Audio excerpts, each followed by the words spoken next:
Hello and welcome back to my channel What If Deku 2. Join us as we delve into the realms of fanfiction and fantasy, bringing you the best stories and discussions. Today, we're kicking off part 1 of our series, What If Everyone Gets Obsessed with Deku and Had Harem? If you enjoy this video, please give it a like and subscribe for more content in the future. The author of this story is Guy number 23 from FanfictionNet. All the relevant links are in the description. Feel free to say hello to the author on their profile. Now, let's dive into the fanfic. Author's note. So, good morning, afternoon, night for everyone who is reading this. First story on Boku no Hero Academia. I warn you, the characters may diverse greatly from the originals due to lewd things. This huge mess popped on my mind inspired by a certain doujinshi where our dear quirk inheritor was born with a quirk, one that lead to the formation of a harem, as you may or may not be used to, depending on how much schooler life animes you had seen before. That said, rated M for obvious reason, don't own nothing related to Boku no Hero Academia, except for this fic, just the usual. Forgive me in advance for any errors you may find in the text, not natural language, still working on it. It all starts with a thought. UA. High school. The #1 college for those who seek the most popular and viewed profession in the world. A hero. Since the appearance of the first baby with a quirk, the world changed completely, with more and more people manifesting those unique characteristics. This, of course, caused major problems, the biggest of them all being a huge increase in criminality, but with that also came the age of the heroes, people willing to use their quirks to help others and make the world a better place. Such was the greatness of these changes, the heroic acts became a profession itself, just like a fireman, a medic, or a professor, and with that came some benefits and also some rules. Thus, in order to prepare the next generations for the great responsibilities of having others trusting their lives on them, the hero course was created, and it quickly became the most popular among all the girls and boys. And in the middle of this huge wave stood Midoriya Izuku, a very shy and recluse teen, once quirkless, but now the inheritor of the quirk of the #1 hero, All Might, one for all.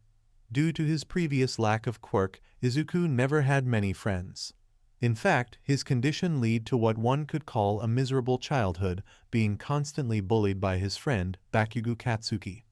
But despite all that, Izuku grew up with a dream that one day he would be a cool hero that saved people with a big smile on his face, just like his idol.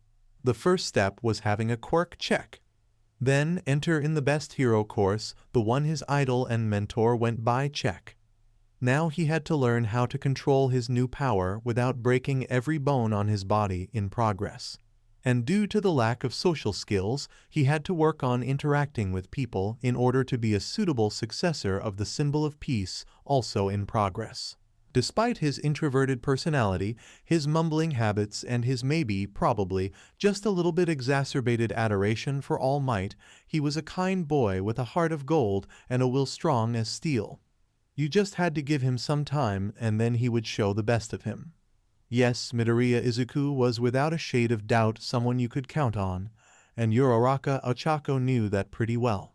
Ochako was also a very kind girl with a bubbly, warm, and bright nature, as her name suggested. They met at the entrance of the UA, and even went through the admission test together. She would not admit it, not even to herself, but she fell in love with the guy as fast as her other friend Ida Tenya could run. But that was back then. Right now she had other conflicts on her head to solve. Ochako's POV. This is bad, really bad. I did it again, and the worst part is that I'm starting to not care about it, as if it was something normal. Am I a lost case? Well, it doesn't matter right now, as in right now, because I am thinking of him, so forget the rest. I'll worry about my morals tomorrow. This is so more important. Deku-kun, you are really a bad boy, you know it. No one should be so adorable and cute and nice and smart and so damn sexy at the same time. Just thinking about you makes me get hot. It was easier back then when I just got flustered, but every time you come to my mind I get so hot.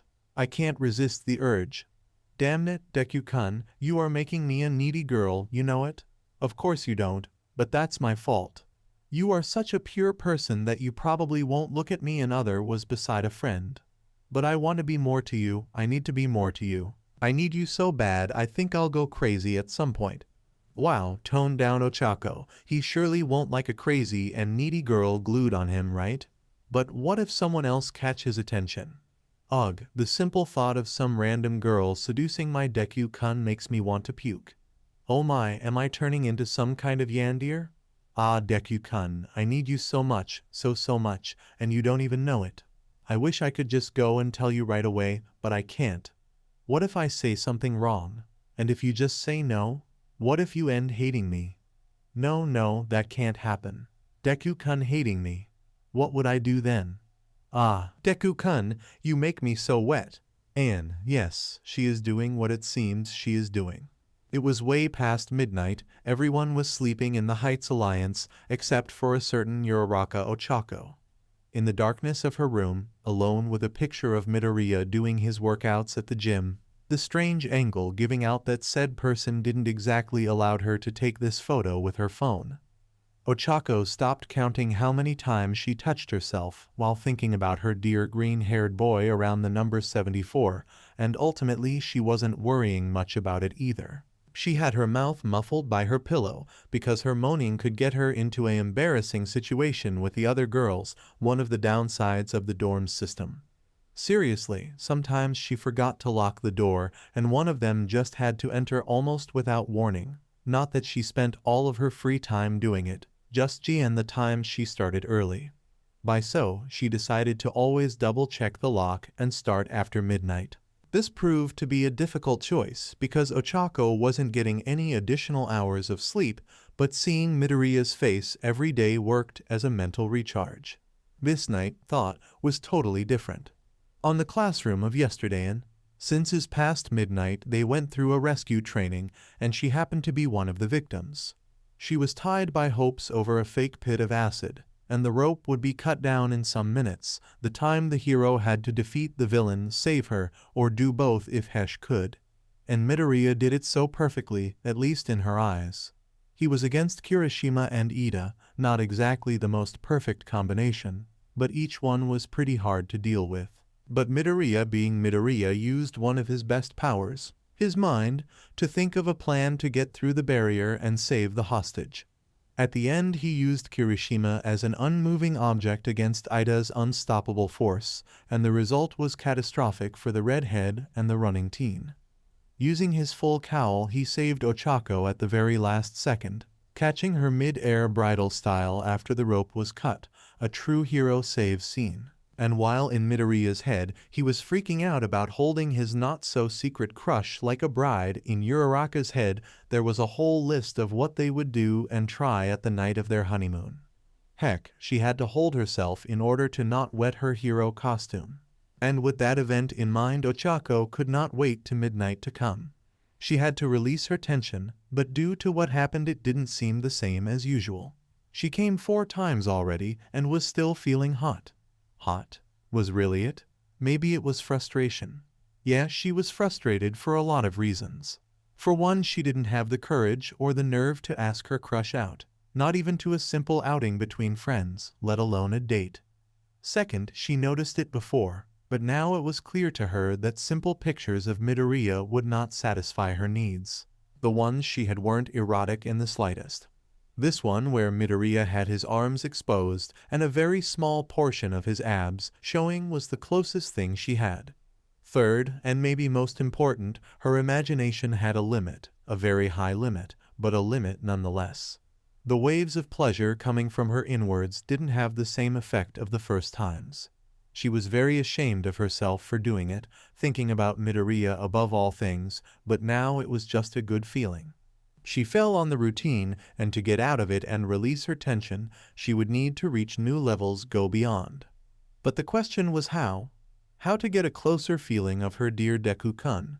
She could try these toys she heard about sometimes, but it would be too risky to leave possible crime proofs in her room. Then something clicked on her light head. The best way to get closer to Deku-kun was having the real deal. Oshako's POV. I can't do it. He's too beautiful, too perfect, too pure. Do this to him would maculate his very image. I feel guilty of being playing with myself having him on my head. Not that this will stop me. I can get over this low level of guilt. Ah, Deku-kun, if only I could have you for a single moment, 1 minute to memorize your everything. Deku-kun's curly hair, his cute freckles, his bright eyes, Deku-kun's strong arms, his toned abs that I know he has, his defined chest. Wah, Ochako, what the hell are you thinking? What are you? Get yourself together, I can't give up to the temptation. Ah, just lay on your bed and sleep, Ochako. That won't happen. Not today, not tomorrow, probably never happen. Yes, stay on the bed, today is Saturday after all. She was telling herself that, but she already on the balcony of her room. There, in the middle of night, she took a deep breath as she pondered what she was about to do. Looking up at the starry sky, she thought about all the consequences that could come from that idea, both for her and Midoriya. A gentle cold breeze blew by, brushing her hair. It also sent shivers down there because she was hot and wet. She has set her mind. Using her quirk to make herself lighter, she jumped from her balcony and started climbing up to the roof, as silent as she could, to reach the boy's side. She climbed one balcony after another. Her cheeks puffed as she was fighting her sickness of using her power. Impressive how a turn-on could help so much. She had to see it better later, maybe. She finally reached her destination, releasing her zero-gravity effect. Luckily, the glass door was open, so it was easy to get in. Once inside the dark room, she laid her eyes on her dear Deku-kun, the bluish-white light of the moon illuminating his tranquil face.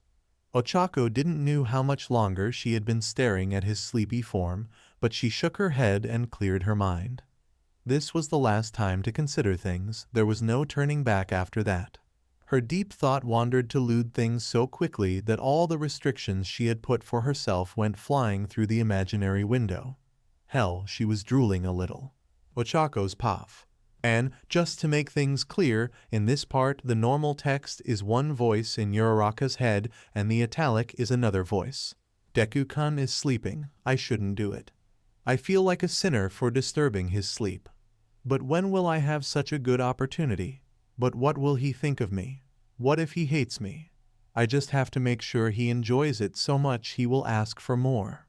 No, Deku-kun isn't like that. He is such a great person. He surely is, but I want to see how great he really is. No comment. No, me too. His sleepy form is so beautiful. Forgive me, Deku-kun, but I must do it. I cannot resist you any longer. Uraraka reached for his blanket and removed in a swift motion, and for her most happiness, he was sleeping without shirt, only using boxers.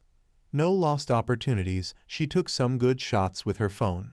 Sitting at the end of the bed, she leaned over his legs, reaching for his boxers.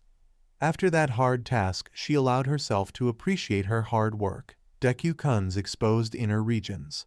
Her breath immediately became irregular as she was getting excited. Her head hovered over her target, but centimeters away from JT she heard something that would change her life. Uraraka, not here, they are looking.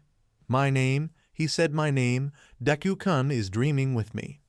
She felt in heaven so much that she didn't even consider what kind of context she was on his dream.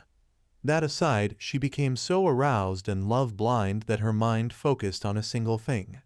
If he was awake, Midoriya would see pink hearts on Uraraka's bright eyes and a kind of menacing and lustful aura around her. Just wait, Deku-kun, you are going to feel amazing, I promise. And with that, she took hold of the sleepy boy's member and started jerking off at a slow pace at first, increasing the speed until it became hard. Uraraka had to cover her mouth not to let out her gasp when she saw his erect member. Her eyes were big like saucers. And then came the final blow to the girl's unstable mind. Midoriya let out a small moan. Yes, Deku-kun moaned, I am all yours, Deku-kun. Take as much of me as you want. Without second thought, she started enjoying herself the taste of her loved one. It was unusual, different, but wonderful in a way she could not describe in words. The more she L-iked, the more she wanted. Opening her mouth, she started S-ucking it while using her tongue to L-ike. With her now free hand she removed her clothes and started playing with herself. Indeed, this was a whole new level of pleasure. It was totally worth the risk. She could feel his body tensing, his member getting even harder as she sucked in, and it only made her excited. Ochako dared to go beyond and tried to put his entire deck inside her mouth, but she gagged when it reached her throat, making her back off and gasp for air. Deku-kun, so big, heh heh heh. She tried again and again until she finally managed to touch the base of his deck. She had to focus completely on this in order to not choke on this huge bone, and waited some time like that to get used to the feeling. Once her lungs could not wait any more for air, she backed off again, breathing heavily. Right, I think I got it. Be ready, Deku-kun, Uraraka Ochako will make you came tonight. With this unique motivation, Uraraka dived back at the member of her loved one, determined to give him the best night of his life so far, even if he was sleeping. She started again, this time with much more technique. She had a fast pace and was stroking the base of his member.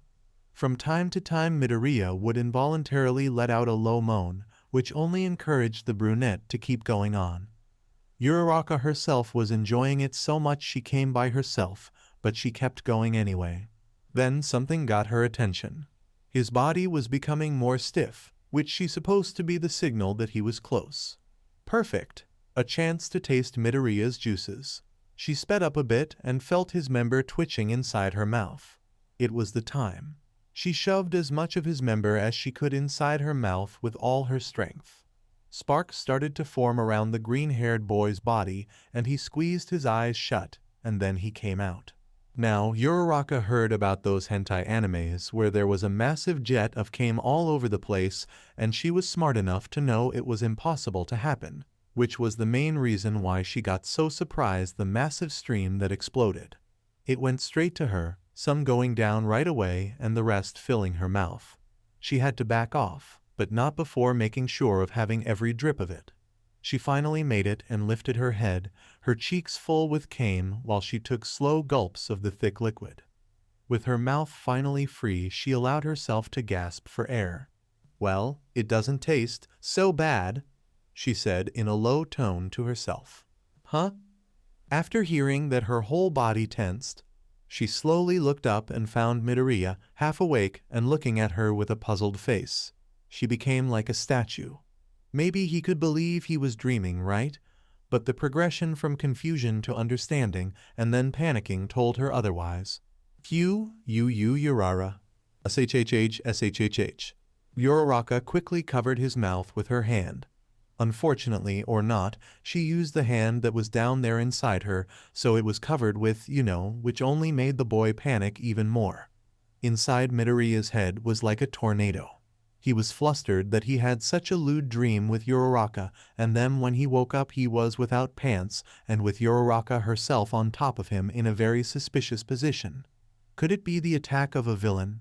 No, wait, why would a villain attack him like this, and at UA, on top of everything? Another wait, could there be quirks related to, well, he never heard about it before so. Deku-kun, Uraraka whispered. Huh? You are mumbling again. On the bright side, it wasn't an attack, at least of a villain. On the dark, terrible side, it really was Uraraka on top of him covering his mouth with a hand suspiciously wet. But before he could ask what the hell was happening, he saw something that completely threw him off. Uraraka was crying. Small tears formed in the corners of her beautiful eyes and rolled down her peaky cheeks. For a second he stopped to acknowledge just how precious she looked when in light of the moon. Sorry, Deku-kun, I did something unforgivable. What? Uraraka-san, what happened? I couldn't contain myself. I needed it so much that I... What is it? What did you have to do? I sucked your member. An odd minute of silence. Can I ask why? The two of them were a mess of blush and awkwardness, so Uraraka decided to throw what was left of her dignity away and tell him right away. There couldn't be any better time. Well, Deku-kun, it happens that I love you. I really love you. So much that I cannot get you out of my head, and I got so excited that... Wah, it's a shame to simply say it. You really love me? Huh? Yes, I really do. I love you, Deku-kun. There was no way he could get any more red than now. Oh, I see. Well, I mean, I love you too, Uraraka. There was no way she could get any more red than now. You are not lying? No. Since the first time I saw you, I knew I loved you. I just never had the courage to say it. Sorry. Midoriya was looking to anywhere but the girl on top of him, but when he said it, he had to face her, and he found her with tears on her eyes. He was about to go on his famous sequence of apologies, but he was interrupted by a big smile forming and a deep, passionate kiss from his crush. At first he was scared and lost, but soon he gave in to the kiss, closing his eyes and enjoying it himself. He felt her soft and small hands caress his face and his hair, and he also allowed his hands to wander around her body as well. In other circumstances, the fact that she was only wearing a long t-shirt would worry him, but now he was more interested in the girl of his dreams than thinking. When Midoriya felt a sensation, his brain restarted to function properly and he broke the kiss. "You, Uraraka, what are you? Hhh, please let me enjoy it a little too." Midoriya now could see the pink hearts on her eyes. By some reason he felt that he had to give this to her, maybe because of what she did to him earlier. The small moans of the brunette completely turned him on, and he was liking the vision he was getting. He could see a small part of her chest. Well, it got better because now she removed her shirt and shoved her jugs in his face. "Deku-kun, can you suck them, please?" How could he say no? Uncertain at first, he started slowly, but Midoriya was a fast learner, and soon he got the way of how to make her moan and tremble. As for Midoriya, well, he was surely having his time too. He never really thought seriously about having a girlfriend before, due to his focus on being a hero, and also because of his low self-esteem, so when Uraraka said she loved him, he felt the best in the world. Also due to his lack of social skills and his pure nature, he never thought about doing what he was doing now. To be honest, he never really understood why Kaminari and Mainta would always talk about this kind of topic. Well, now he did, but he was sure they didn't get anywhere near his actual level. Was it pride he was feeling? Well, he was happy that he had Uraraka for him, but it wasn't as if he was a thing for him to keep. There, he had Uraraka. Thinking simple about it, it was an achievement for him, a great one, considering his shyness and clumsiness. Anyway, that was too much overthinking. But deep in the back of his mind, the last bit of his rational part considered making some research on this topic. He felt that he had to make Uraraka feel as good as she made him feel. Speaking of which, Deku-kun, I'm about to. He kind of knew what that meant, so he sped up a bit and tried to reach a little deep inside her. Uraraka was feeling sheer pleasure and was on her limit. None of the times she played herself could compare to what she was feeling now, by a huge difference. At her breaking point, her whole body tensed, and she thrusted her hips forth while holding Midoriya by his head, and then she came. She had to hold her breath to stop the screaming from coming out loud. She was shaking, and her inwards were wet and hot as if they were on fire. A huge wave washed over her, and she finally relaxed, all that while Midoriya tried to take in her juices without making a mess. Both were short-breathed, but Uraraka had the most lustful face Midoriya has ever seen. None that he saw a great number anyways. His reference was a teen magazine with Midnight on the cover that he saw once when he was at the comics stand. That view of Uraraka would be cauterized in the back of his eyes forever, he was sure of it. The brunette then seemed to get back from Lustland and looked endearingly at her green-haired crush that now was more than just a crush. She laid her naked body over his and rested her head on his chest. "Deku-kun, did you like to touch my jugs?" Yes." "Deku-kun, did you like to touch me down there?" Yeah." "Deku-kun, forgive me for making you do it. I just..." "Stop it. You didn't force me, at least not after I woke up. I feel very ashamed of doing it. Do you hate me? Do you think I am a..." "Don't even say it, Uraraka. I would never hate you, and you are not a, well, you know, that kind of woman." You really mean it? Yes, I do. Deku-kun, can I be your girlfriend? Sure.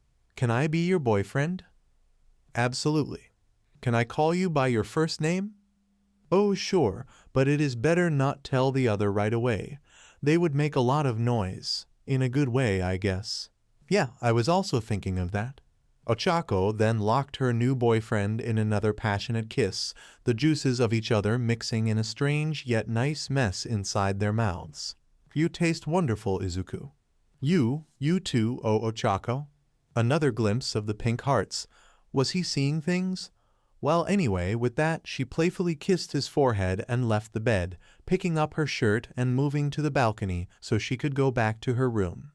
Izuku got up and reached for something on his bed. Ochako, why you forgot this? Oh, this? You can keep it as a memory of tonight, okay? As she said it, she winked playfully and jumped up while using her quirk to make herself lighter. And Izuku was left alone. Looking closer at it, it was clear to him that she was wet way before she got here. She must have been looking forward to it for a long time. And while he resisted the urge to sniff this piece of clothing that his girlfriend was using moments ago, said girlfriend was hoping he would do so. After all, she did get his cloth. After the last weekend, Midoriya Izuku felt like a whole new person. In one night, not only he achieved his goal of confessing his love for Uraraka Ochako, he also asked her to be her boyfriend, and she said yes. And let's not forget the completely new and unexpected experience with his new girlfriend. To say they were intimate was an understatement, but putting aside the gigantic amount of happiness he felt, both agreed to keep their relationship a secret from the rest of the class, for the sake of avoiding too much noise. They decided that a more gradative approach would be better, giving some hints here and there until they officially came up with the news. Monday morning came and Midoriya woke up to the first day of the first week of his new life as a teen in a relationship. He was eager to go to class and stay near his girlfriend. My girlfriend, huh? That simple thought was enough to put a huge smile on the green-haired teen's face. He jumped from his bed and rushed to his wardrobe, changing into his training clothes. In fact, he woke up pretty early to go on his matinal run, usually 20 laps at the running track. After that, he took a quick shower and went to the common room to get his breakfast. He decided to go with some cereal today and sat with his bowl at one of the tables, letting his mind wander freely around Uraraka in the meantime.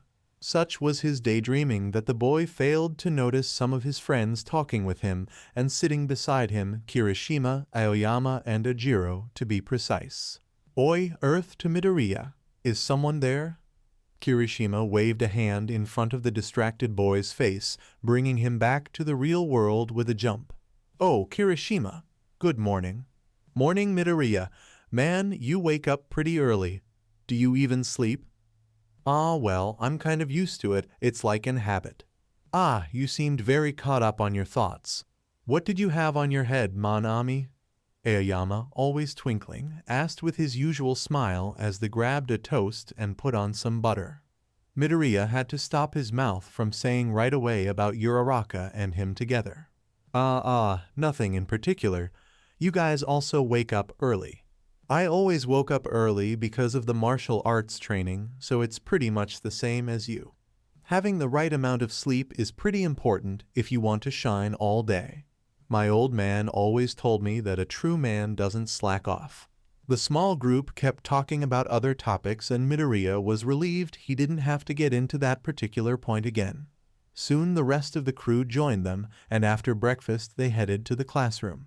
Class went on like usual, except for some brief glance exchanges between the secret lovebirds. Then came the hero training, today a standard rescue mission on ground beta, 2 heroes, 2 villains, 1 hostage, contain or defeat. Midoriya teamed up with Shoji against Takoyami and Sato, and Ida ended as the hostage. No big deal, except for when Midoriya went to his place and passed by Uraraka, the girl discreetly gave him a slap on his butt, which obviously startled the boy, but he managed to fake it while Uraraka had a sly smile on her lips. And so the week went as usual, normal classes and hero classes, lunchtime, etc., but here and there Uraraka would interact with her boyfriend, always avoiding possible observers, like touching some, compromising parts in intimate ways and locking him in passionate kisses while he training alone or walking by. One time she even snuck on a brush beside the running track and just pulled Midoriya in like a cat jumping on bird. But it reached the peak at Friday during lunchtime.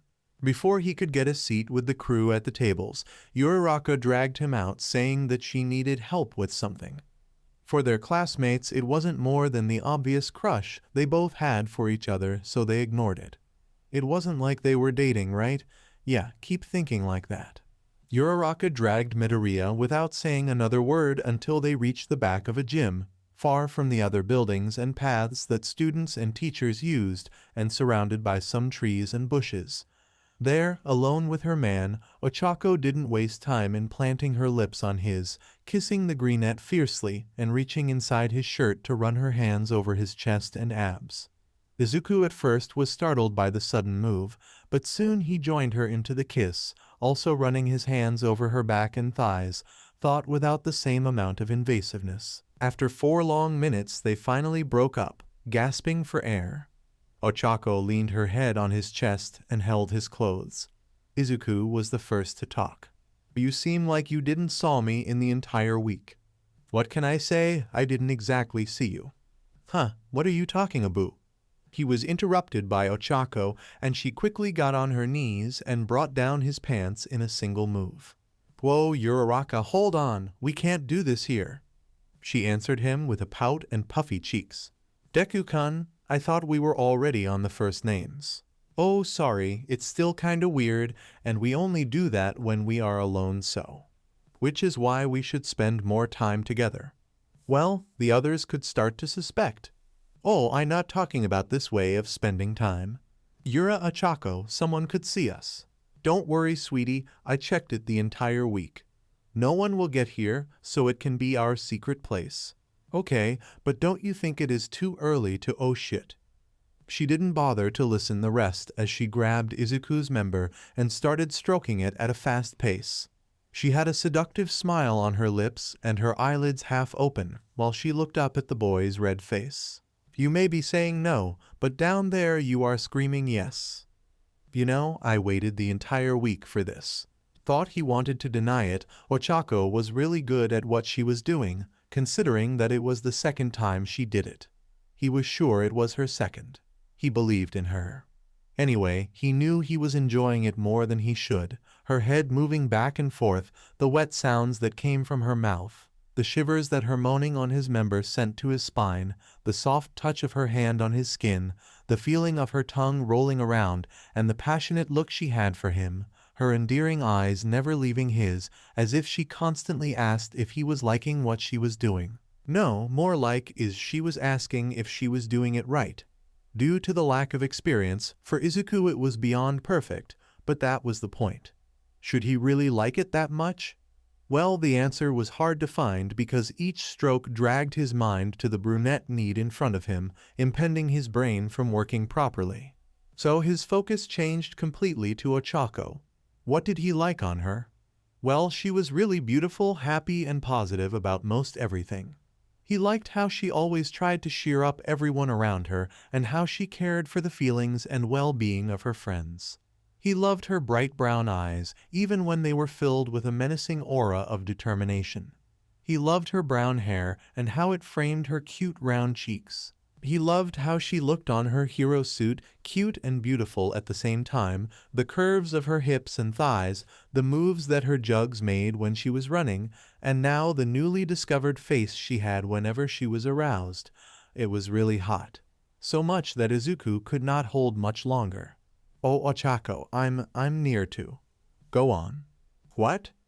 Caught in the heat of the moment, Izuku barely noticed that he activated his quirk on full cowl, and only when he reached his limit he understood what was happening. Once again a huge wave came out, instantly filling Ochako's mouth. This time she managed to swallow a great part of it on the act, but still ended with her cheeks full. After some slow gulps she finally breathed and stuck her tongue out while she looked up at the green-haired teen. "See? I swallowed it all." "Oh my, I think this is too stimulating for me. Well, I guess it's my turn now. No. Huh, what? She got up and planted a quick peck on his lips. I want you to enjoy it as much as I. You don't need to force yourself because of me. Besides, when you really want to do something, you always surprises me. So, what now? Until you feel like I'll keep doing it as much as you want. I have to say it's kinda selfish of my part, but if you don't mind. No, not at all. Okay then, whenever you feel tensed, call me. No more need to use your hand, right? I never did it, really. Ha ha ha, Deku-kun, you really are a pure boy. But look at all the cane you fed me, I'm still baffled. Well, when I was near to, I activated full cowl on instinct. Since my quirk is a power enhancement, maybe. Oh, Deku-kun, your quirk boosts you up when you Wah, don't say that so loud. Then a line of thought formed on his mind. The way I manifest one for all is by simply using the raw strength, unlike All Might and the muscle form he had back then. So if one for all manifests in slightly different ways, then the effect should also follow the pattern. So, in this case, All Might would have a giant. Midoriya stopped himself from completing the phrase. He could have exposed his secret to Uraraka, and under the most ridiculous situation. Uraraka was used to the mumbling, but that sudden burst was new to her. Anyways, he said it was nothing, so to her it was nothing. After that they left to the lunchroom to grab food. Midoriya had to insist since Ochako kept joking she was already satisfied. And after that it became a routine for them. They did it after midnight and on Sunday too. They did it early in the Monday morning, on the classroom when they were on the duty to clean everything on their secret place behind the bushes on the running track, on a blind spot on ground Gamma during a rescue training, and even on the Heights Alliance showers, one of their darest moves. The next week went on like a hot breeze, driven by Uraraka's apparently endless lust and need. Sometimes Midoriya thought that he would eventually run dry, even if he knew it was biologically impossible. And yet, every time Uraraka dragged him out to their secret dates, he would feel guilty in a way, because at the end he was the only one being pleased, and that feeling kept growing up as time passed. And so came the end of week again, and again the brunette dragged him out to their hideout. Would the Fridays always be so busy? She didn't even have to say anything. Just a look or a light nudge would be enough for him to take the hint. Once behind the gym, she didn't waste time and already pulled down Midoriya. He kind of already had a turn on, knowing what would happen next. Oh, just thinking about me makes you like that, Izuku dear? Well, what can I say? She started stroking his member pretty much as usual. Now that he had more experience, Izuku could tell that she got better at it with each time she had him. Also, he noticed that for some reason he gained some endurance, because it was taking more time for him to reach his limit. It kind of worried him that maybe he could reach a point where he would be unable to, let it all out. But Ochako never ceased to surprise him. Thought he would never truly admit it or tell her that she had some talent to this. Speaking of which, Ochako was very caught up in what she was doing today. She had the entire length of his member inside her mouth, without gagging and moving her head pretty fast, if compared to the previous times. If he could tell, she seemed extremely thirsty for him today. Oh my, Ochako! She stopped just for a moment and looked up at him with her lustful yet cute and bright eyes. Don't worry about it, dear. I want you to be yourself. Don't hold nothing back. And then she resumed, this time even faster. By now she kind of knew when he was near his limit, and she felt very proud of knowing these details about her boyfriend. Izuku was a really good guy, and even when she was obviously driving him crazy from sheer pleasure, he would keep himself from swearing or touching her in a way that could hurt her. He is so careful sometimes, but he is finally opening up for me. The green-haired boy couldn't hold himself much longer, as the brunette need in front of him was using all her skill and with lots of energy. He felt the energy of one for all building up inside him as he got closer to climax, small sparks appearing here and there. On instinct, he held her head on the sides and moved it faster, catching Ochako by surprise. She got startled for some seconds but quickly adjusted to the new speed and let him have it his way, happy that he was taking some initiative. Izuku's low moans and grunts sounded like music to her, and she took the opportunity to use her free hands on her private parts, which was already wet. When Izuku reached his limit, the huge stream came out, and he held her head close to his hips, her lips glued on the base of his member. This time she had some difficulty swallowing everything, but somehow managed to do so. The boy was so lost in his world that Ochako had to use her hands and pull off his member to breathe. "Wah, sorry Ochako, I kinda got lost in my mind." "No cough problem really, it means you liked it a lot." And like that, Ochako was getting up to change her clothes since the one she had now was completely drenched, but Izuku suddenly held her arms, his eyes looking straight at hers. "Izuku, is everything all right?" "No, not really." He started kissing her, exploring her mouth and catching some of the flavor on it, then proceeded to nibbling the tip and lobes of her right ear. Not only Ochako felt extremely aroused, she was confused about what he was doing and why so sudden, but she could wait a little longer to ask because he was doing an awesome job, and by no means she wanted him to stop. "Deku-kun, that was awesome." "What?" "I think I went to heaven for a second." "Oh my, who would know you could do that?" The now flustered teen scratched the back of his head nervously. "Well, I kind of made some research and ended up learning something." And by research he meant, "Do you mean you watched videos?" An invisible arrow crossed his chest. I just thought that I could get an idea of what to do. After all I never did something like this and sorry." "Don't say that, Deku-kun. I'm very happy you did it." You are?" "Sure. You did it because you wanted to know what you were doing, because you cared about how I would feel. It's so lovely." "I wouldn't call it lovely, thought." "Well, you did your best, and I'm really happy. I mean it. Seriously, I'm really happy."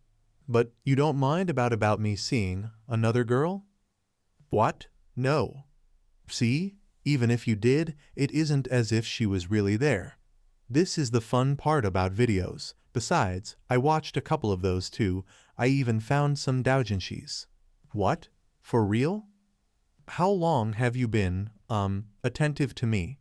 You don't have to say if you don't want to." Let's see.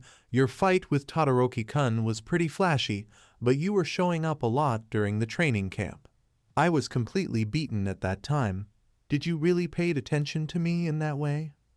"Well, not at the time, but after the dust sat down it crossed my mind. Oh, I know, after you fought Overhaul, I definitely started to look closer at you. You know, you get extremely sexy when you work out at the gym. Care to do some sit-ups without the shirt next time you go there?"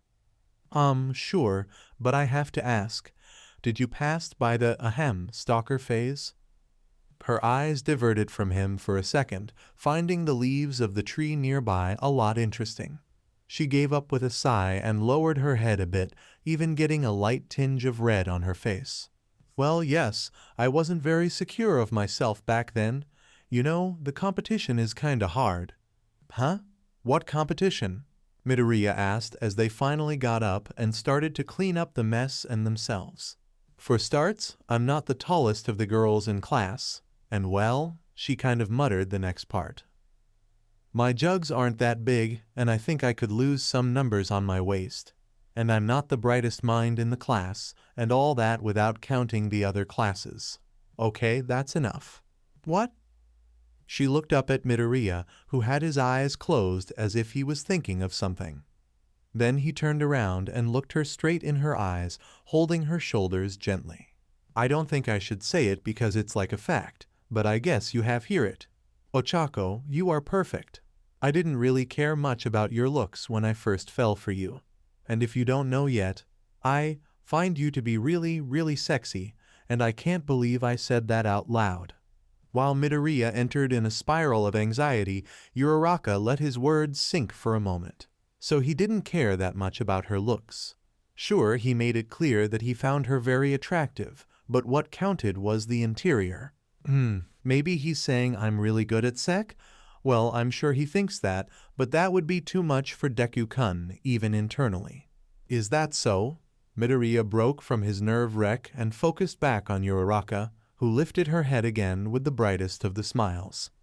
I have to say, Deku-kun, you really are a bad boy. I am? Yeah, no one should be so sweet, so cute, so handsome at the same time. This made his blush instantly. Midoriya had a serious problem with receiving compliments, mostly because he didn't got these much as a kid. Uraraka then walked ahead of his and then turned around playfully. Seriously, you could get every girl in here if you wanted.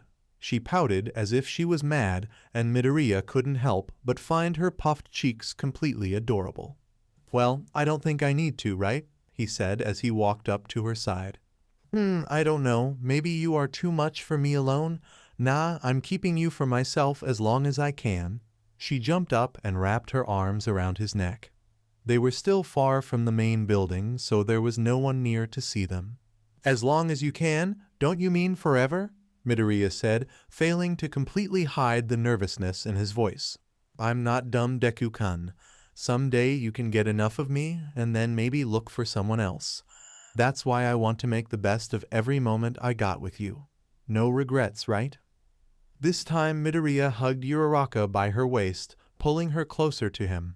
He didn't mind the blush or the heat of his face and completely ignored the feeling that his heart would explode. His words were clear and he didn't even stutter. I love you, Ochako, and I'm yours to keep, all right? Aw, you drive me crazy, Izuku. Can I accept that as a wedding proposal? Wedding? Well, it's pretty early, but if you want then maybe I can get a part-time job until we graduate and then. She stopped the mumbling train before it left station with her light laugh. Sorry, Deku-kun, you are so cute when you get nervous. No need to rush things, right? Also, thank you for being there for me. Always. Looking at them now, walking together and in silence, their heads leaned on each other and with smiles crossing their lips, one could say Midoriya and Ochako were just another pair of lovey-doves, enjoying the warmth of each other and talking about silly things and dreams for the future. But Hagakure Toru knew better. After all, she just saw Midoriya going wild over Uraraka, and the poor gravity girl couldn't do nothing against it. She saw it. Not all of it, her eyes didn't handle it, but she clearly saw Midoriya lacking trousers and underwear, invading Uraraka's private places with his fingers. She hid behind the corner full of shame, fear, and confusion. What if they saw her? No, the real problem would be if he saw her. Uraraka needed help, but Hagakure wasn't sure if she could help, knowing Midoriya and his powerful quirk. She dared to look again, slowly poking her head around the edge and completely oblivious to the fact that she was invisible, and the next thing she saw was Midoriya with his face buried in the middle of Uraraka's open legs, which instantly made her react by bringing her hands down there in a protective way. They were a little bit far, but she could hear the noises Uraraka was making, the poor girl. She could not even imagine what she was going through right now to scream like that, which only made her feel even more guilty. When she heard Uraraka scream loud and then go silent, she panicked and ran away as fast as she could, hiding in the first spot she found. What if he found her and decided she was the next? She didn't know that happened at the end back there, and Uraraka would have to forgive her. She didn't want to find out. Getting behind a large tree, she took good 5 minutes to catch her breath and get her heartbeat down to safe levels. That aside, she couldn't move right, for the sight of Midoriya, the boy that everyone found so unharmful, aside for himself and villains, was doing such a thing. That counted as crime, right? Was he going to turn into a villain? What if he was bad all the time? Could he be responsible for all the attacks that they suffered before? No, stay calm, Toru. Just think about it. Midoriya-kun wouldn't fight so much and break all his bones every time if he really was a villain. Or would he? No, he isn't a villain in secret. But what he did, why did he do it? Didn't he like Uraraka-chan? Could it be that? He liked her too much? Oh, this is bad. I thought that she liked him too, but what if she don't? Oh no, does this mean she will never get married? Hagakure was interrupted in her line of thought when she heard some familiar voices. She looked around the tree and saw Midoriya and Uraraka walking together and hugging each other. The first thing she thought was that maybe Midoriya would force her to say she was his girlfriend. He could easily do it with all the strength he had. And being the good friend she was, Hagakure had decided to help her friend Uraraka out of this huge problem and knock some sense on that green-haired head. He was still a friend after all, and so she moved from her hideout, making another way around to the main building in UA to find her friends. She felt that she would need help. Unfortunately, the lunch was over and she had to go back to the classroom.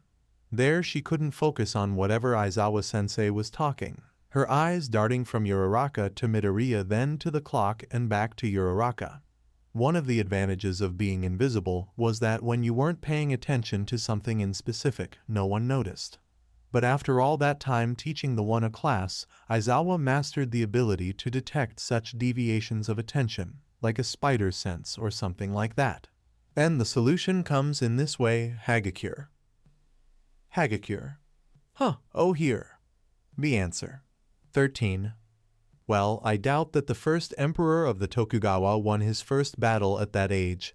I suggest that you read again that section of the book and make a resume of at least 2 pages.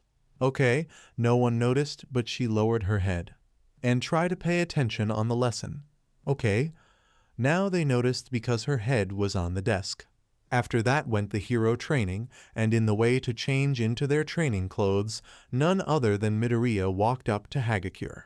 Hagakure-san, if why you want I can help you out with these lessons.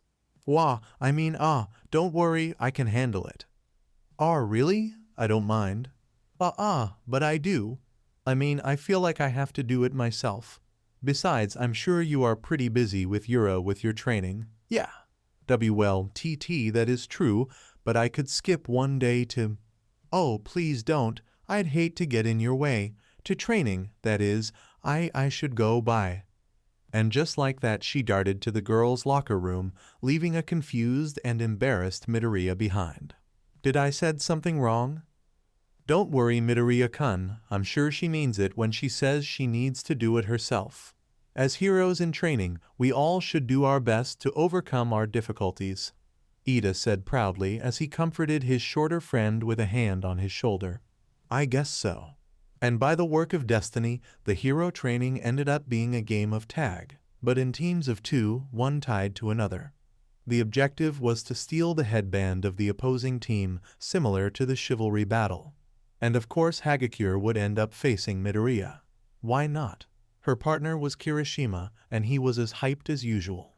They were against Midoriya and Kota, not a particularly strong combination, but still, she had to face Midoriya. The result, which surprised practically everyone except for Bakugo, who kept swearing, and Uraraka, who kept saying Midoriya would win, was a victory to Kota and Midoriya.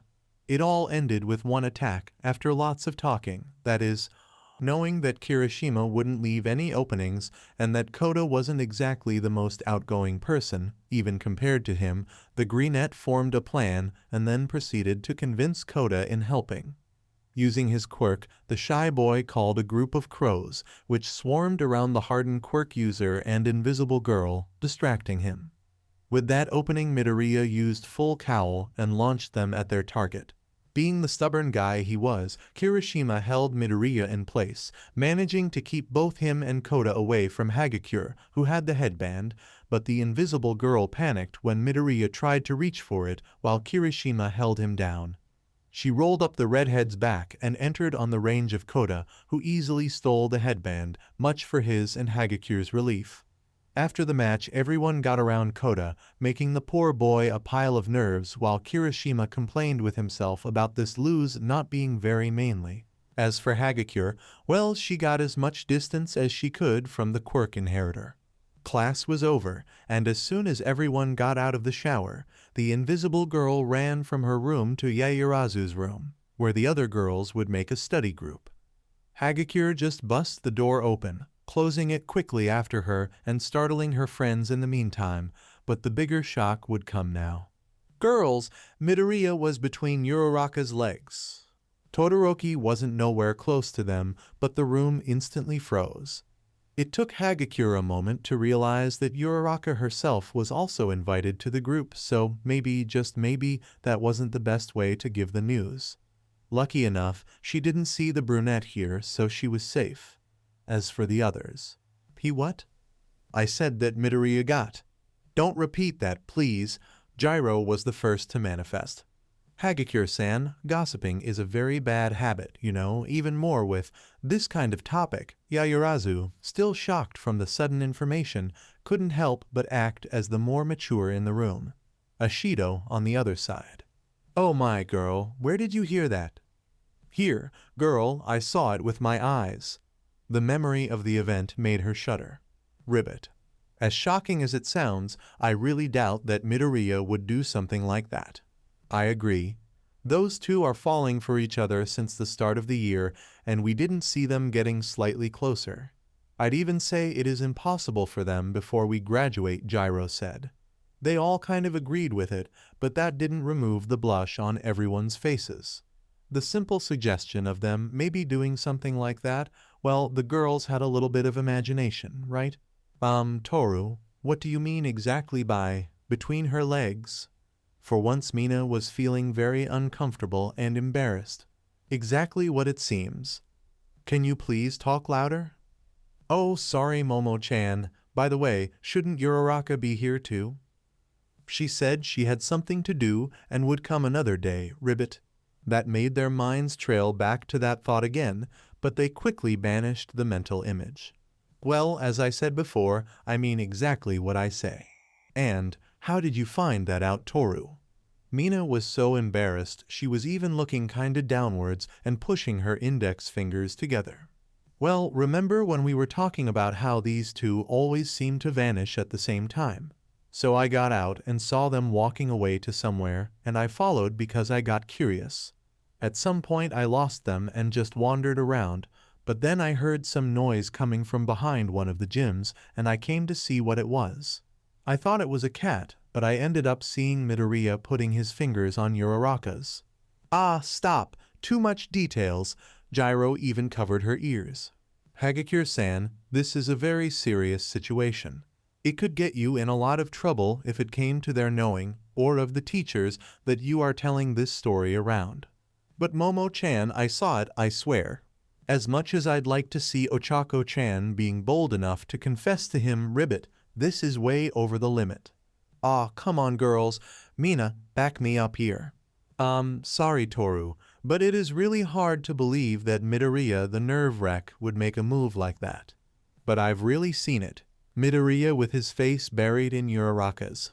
Toru covered her mouth to stop herself from continuing, but she already said too much. Inside the girls' minds, something broke like a glass in millions of tiny pieces. The mental image of the green-haired boy and the brunette doing that, lewd thing, it was too much. The cold of the room soon turned into an uncomfortable and unwelcome heat. After all, they weren't completely oblivious to this topic, given their age. Once again Momo felt that it was up to her to act as a more mature person. That'll be well then. As serious as it seems, we should not jump to conclusions. They didn't notice you, right? Well, no. So there was some distance between you and them, right? But then they could be doing something else. Who knows, maybe someone with an illusion quirk played a prank on you. Yeah, it could be that Toru. Not you too, Mina. Ribbit, how about we keep an eye on them, Ribbit, just to be safe. And if we find something strange, we stop them and ask the questions. I guess it could work, Kyoka-chan, but still, what do I do about what I saw, trick or not? Just try not to focus on it, okay? You'll forget about it soon. Mina said that, but the simple idea of the dynamic duo being this intimate got cauterized in the back of their minds. Everyone felt uneasy and a little bit warm, and they couldn't help but wonder what was it that Ochako had to do that she couldn't come to the study group they decided to do 3 weeks ago. Pure thoughts, focus on pure thoughts. Following the start of a plan they formed, the weekend passed by with the group of girls watching the possible couple from the distance. sometimes asking things in a way that wasn't suspicious, hoping that they would let something slip. Unfortunately, or maybe not, the two seemed pretty normal, no big deal. Hagakure insisted on what she said, and so they decided to keep an eye on them during the next week too. Now, instead of not find any signs, they started to seem the two slightly getting closer. The details were pretty subtle, but they were there. An exchange of looks during the classes, sharing small bits of their food, sitting a little closer to each other, talking more and openly cheering for each other during the hero training. And of course, there were those smiles that never left their faces.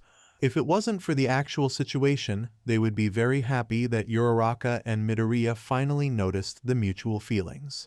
By the end of the week, pretty late in the night, they all were gathered in Yayurazu's room. After finishing the homework, they discussed about the couple and what Hagakure had supposedly seen. I guess it settles it. As far as I can see, they are finally getting together, but not in an illicit way. Yeah, I agree. So Toru, do you have any idea of who could play a prank on you?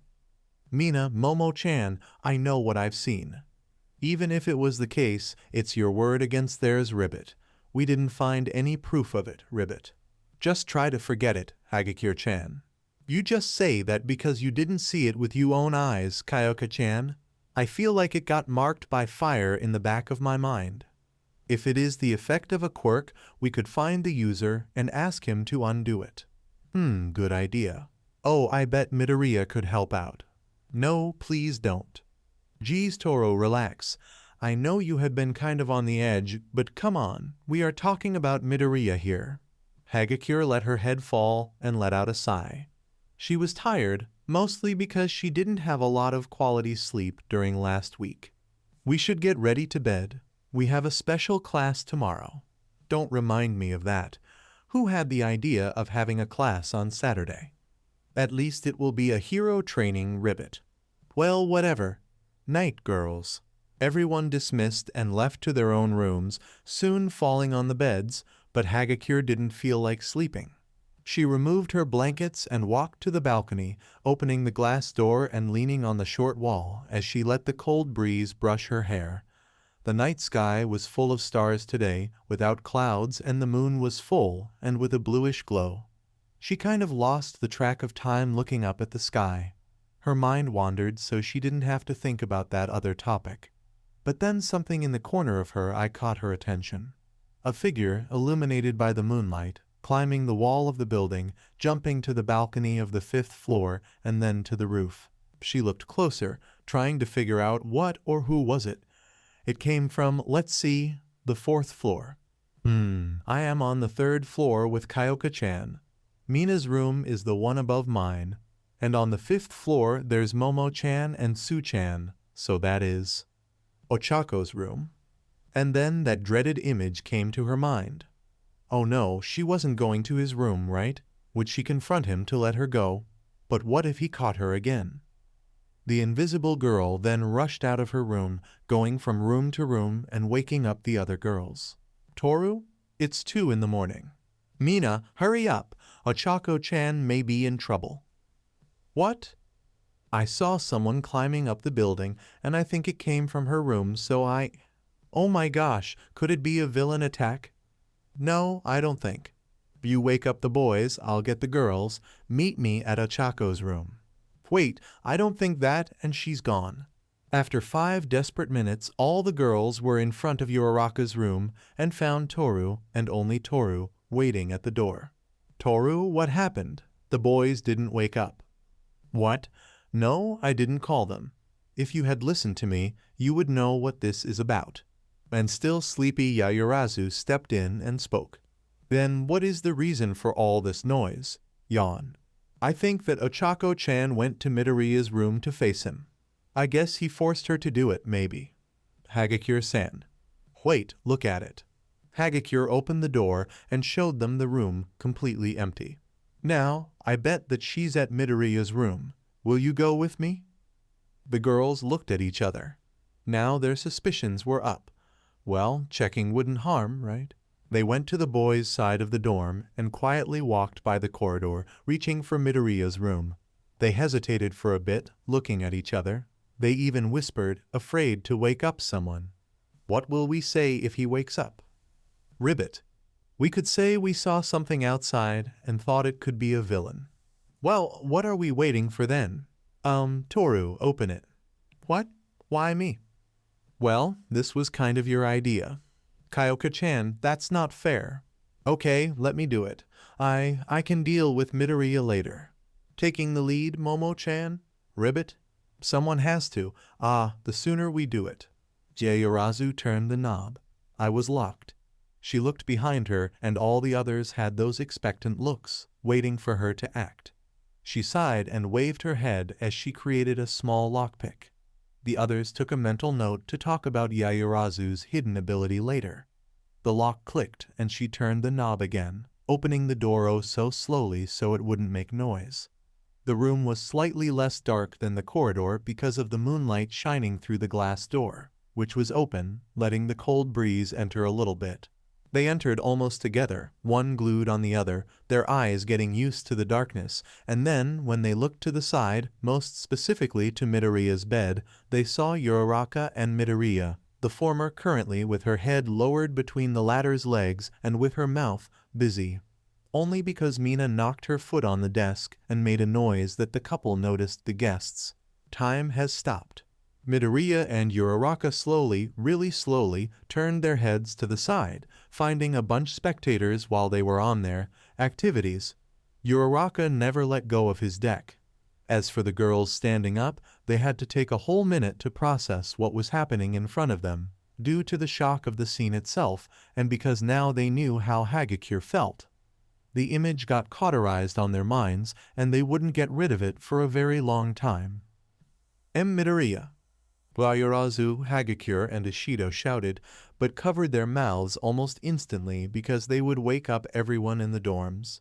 Kind of screaming while whispering, Yaoyorozu was the first to speak. Midoriya, what in the world does this mean? Are you insane? Why, Yaoyorozu-san, I can explain. Explain? Explain? I want to see you try, you worthless pervert.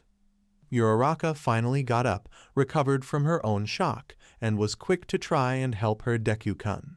Wait a minute, girls. This is not what it seems. Ochako, what the hell? You was. I cannot even finish it. Mina-chan, girls, just calm down and listen. Yes, just let us explain and... I can't believe this happened to you, Ochako-chan. Ribbit, Midoriya, what have you done? I told you guys I saw them before. Midoriya and Uraraka tensed. So Toru saw them, but what did she saw and when? Did she knew they were doing it, or she spotted them kissing behind the bushes? Shit, Mina was there too. The word would spread like a wildfire. No, they wouldn't do it. At least they hoped so. Midoriya, you're so dead. Not once had they seen Kyoka so serious, to the point that Midoriya let out a yep and backed to the wall, revealing his naked glory in the moonlight for everyone to see. The group froze in place again, terror and embarrassment plastered on their faces as another mental image was carved deep on their minds. After realizing his move, Midoriya had the minimum of consideration to cover his, let's say, impressive length with his hands, his face completely red. Taking advantage of the short lapse, Uraraka jumped from the bed and stood in between the aggressive girls and her precious boyfriend, her arms wide open. Wait up! Don't get near him! PTSS Ochako. What? I can see it all from here. Oh, right. She picked up her long shirt on the bed and wore it, barely covering her. For now that would do, at least in her head. Uraraka-chan, I should warn you that this isn't a good place to be right now. In front of that pile of trash, I mean. Yaoyorozu had a serious look on her eyes and Uraraka could see a menacing aura around the group of 5. Wow, do I get like this when I'm serious? I don't think so. You guys got things wrong. Ochako-chan. Ribbit, you don't have to defend him. We can take care of it. No, you don't understand. Deku-kun did nothing wrong. Are you out of your mind? He got you naked on his bed. Well, yes, but Ishido-chan. Talk no longer. No matter what he said he would do to you, you don't have to do what he wants. Now Midoriya, come here so I can tie you on a straitjacket and throw you on the nearest river. Boy, Yaoyorozu was seeing red. Hey, I can use my acid with he doesn't die, right? Right? Now you all stop. The last shout was loud and clear, which made the girls flinch. Uraraka then went back to whispering. Are you even listening to yourselves? How can you even think about hurting Deku-kun? Ochako, look, if he said something to force you into this then. No, he didn't, Ashido-chan. What? Uraraka took a deep breath. I'm here because I want to. And I was doing what I was doing because I wanted to. The girls got taken back by the honest and unexpected answer. This wasn't likely for Uraraka to do, not in the slightest. No, something was wrong. Something had to be wrong. Maybe Midoriya had a second quirk of mind control, or maybe he asked someone else, but Uraraka couldn't be doing it by her own will. That was not possible. The anger melted into worry for the gravity girl. The poor thing must have suffered some kind of brainwash, or maybe he threatened her with his quirk, or even blackmailed her with some kind of past secret. And so, deciding that the well-being of Uraraka came ahead of serving justice to Midoriya, Yaoyorozu put a hand on Uraraka's shoulder, confusing the girl. Don't worry, we'll work this out, okay? Huh. Ashido was the next one. We won't tell to nobody. Promise. And with that, they moved out of the room, pushing Uraraka all the way while she tried to resist. No, wait, you didn't get it again. And she was already out. As for the 5 girls standing on the door, they turned around for a second to send a death stare towards the green-haired teen, now covered by his blanket. Midoriya felt like he was looking at death itself. They moved out and closed the door, leaving him alone with tons of questions and scenarios in development about what would happen next. And of course, a deep feeling of fear for his life that he had never felt before. On Yaoyorozu's room, they all gathered around Uraraka, asking what happened and what Midoriya did to make her do it, and the girl was getting more and more frustrated with each question. As I said before, I went there by my own. There is no point in hiding it now. He is not here, and we won't judge you. For the 11th time, Yaoyorozu-chan, I wanted to do it. Do you remember what happened last week, dear? Yes, Ashido-chan, perfectly. No one brainwashed me. Damn, whoever did it made a good job. Oh, for the love of can I go now? Ribbit, I don't think you should be alone. He could get to you while you sleep, Ribbit. Well, that would be a lovely surprise, but Deku-kun isn't that forward, at least for now. How many times? We made love with each other. I don't know, 20, 30, maybe. Terror was stamped on the girls' faces. Tea that much? Yeah, maybe. Oh right, Toru, you said you saw us before. When was it? Well, at last Friday, behind one of the gyms. Oh dang it, I knew I should have looked around. Well, I can't cry over the spilled milk. Now, if you excuse me, I have some unfinished business with. Kyoka held her by the wrist, a serious and concerned look on her eyes. Uraraka-chan, you don't need to go back. Uraraka returned with a smile, even if she failed to hide the annoyance she felt. I know. He cannot harm you. He won't. Yaoyorozu pulled her down again, in a gentle yet stern way. She also had a serious face. Uraraka-chan, I know you harbor some feelings for Midoriya, but we have to tell this to the teachers. Who knows, he can even avoid expulsion and… Are you still implying that he abused me? Ochako, there's no shame in admitting it. There is when it's not true, Ashido-chan. We all know Deku-kun wouldn't harm me in any way. Can you stop that? Stop what, Kyoka-chan? Stop calling him that. You don't consider him your friend after that, right? Of course not. We are much more than friends. It's been a week since he became my boyfriend. Your what? Ribbit, I have to agree with Mina-chan. This is a bad idea, Ribbit. I'll say it one more time. I was with Deku-kun because I wanted to. He didn't force me, neither harmed me. Ochako, stop being so stubborn. Me? Stubborn? Then tell me Yaoyorozu, who is still talking shit about what they don't know, huh? They all became silent. As wrong as it seemed, Uraraka really went there because she wanted, but they were still at denial. Midoriya, he must have done something to her. I thought you girls would be happy that me and Deku-kun got together. Guess I was wrong, she said as she stomped out of the room. Uraraka-chan. What?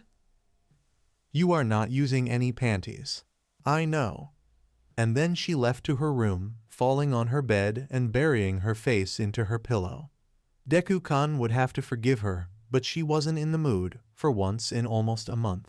Saturday morning came and Midoriya didn't have a single minute of proper sleep due to the terror of being caught in the act with Uraraka and also because of a certain unfinished business. So in order to stay conscious at least during the special class, he went to the bathroom and took a cold shower. After that he grabbed something for breakfast and quickly moved to ground beta where the special class would occur. There, alone with his thoughts, he let his mind wander to his girlfriend, inevitably thinking about what would happen now. The shocked faces of the girls were as fresh on his mind as the menacing ones. Leaning on the gate, he ended falling half asleep, and didn't notice when his classmates arrived. Most of them got surprised that he was up so early, but thought that was just an habit of him. The girls, on the other hand, were internally thinking how could he even sleep after what he did. Soon Aizawa-sensei appeared, rolled up on his sleeping bag and with huge marks under his eyes. He mentioned that he had to revise the homework of the last week, but maybe he was getting too much of it alone. Anyway, he just introduced the objective of the special class, increase the teamwork in uncommon and disbalanced situations, along with planning in advancement and reaction to sudden events. That said, he just rolled out to somewhere else while the responsible teacher carried on with the class. I'm here to take care of the special class. All Might, cheered the students. All Might appeared in his muscular form, then instantly blew off smoke and the skeletal form of Yagi Toshinori appeared. Since the last flames of One for All vanished, this was kind of the way that All Might greeted the others. It was kind of funny when you got used to it. A towering and muscular form puffing out into a short and skinny man. The support team made some adjustments on his uniform, so even when he was on Small Might form it wasn't 4 times larger than him. Even after all that happened, All Might was still the symbol of peace. Good morning, young students. It is quite unusual having classes on Saturdays, but we have a lot of ground to cover on your path to becoming pro heroes. Now, for the activity of today, it will be a game of capture the flag with some special rules. Cool. Alright, I'm getting flared up. Let me finish first. Well then, you'll be grouped in 2 opposing teams of 5 each, chosen randomly. This simulates real-life situations in which you have to work together with whoever is at the place. The objective is to take the enemy flag and carry it back to your base. You can select any place to hide your flag and make your base. I see, this way we'll need to take care of our flag and also think of a way to discover where the other one is. As expected from the teachers of UA, always thinking ahead. Ida-kun, there are more rules. Oh, I'm really sorry, sensei. Right? Well, you can use any type of strategy you think about. The match is over if the enemy carry your flag to their base, but you can try to retrieve it while they steal it. Also, there's a time limit of 15 minutes. In this case, the winner will be the team that manages to hold the enemy's flag, even out of their base, and no, you are not allowed to carry your own flag around. What about the special rules? Ribbit. There will be a total of 6 villains around the city, completely random too. Their only objective is to get in the way of both teams. What? Most of the students said. Villains most of the time commit crimes just because they feel like. They put people in danger and destroy things, all because of selfish desires. As heroes in training, you need to learn how to deal with this type of obstacle and also focus on the objective in front of you. Think about a person that you have to carry to the hospital, or a hostage or victim of an accident. Everyone suddenly got more serious. There was this thing about All Might that, even on his Small Might form, he inspired the others to do what was right, exceed the expectations, go beyond. The symbol of peace was really indestructible in that way. They passed to sorting out the teams, and the first one was Yaoyorozu Momo, Hagakure Toru, Shiro Hanta, Shoji Mizo, and Midoriya Izuku. The second team, Kaminari Denki, Kirishima Eijiro, Asui Tsuyu, Ashido Mina, and Sato Rikido. The villain of this round, Todoroki Shoto, Ojiro Mashirao, Maita Minoru, Jiro Kyoka, Ayama Yuga, and Bakugo Katsuki. The two teams got into ground beta by different ways while the villains scattered around.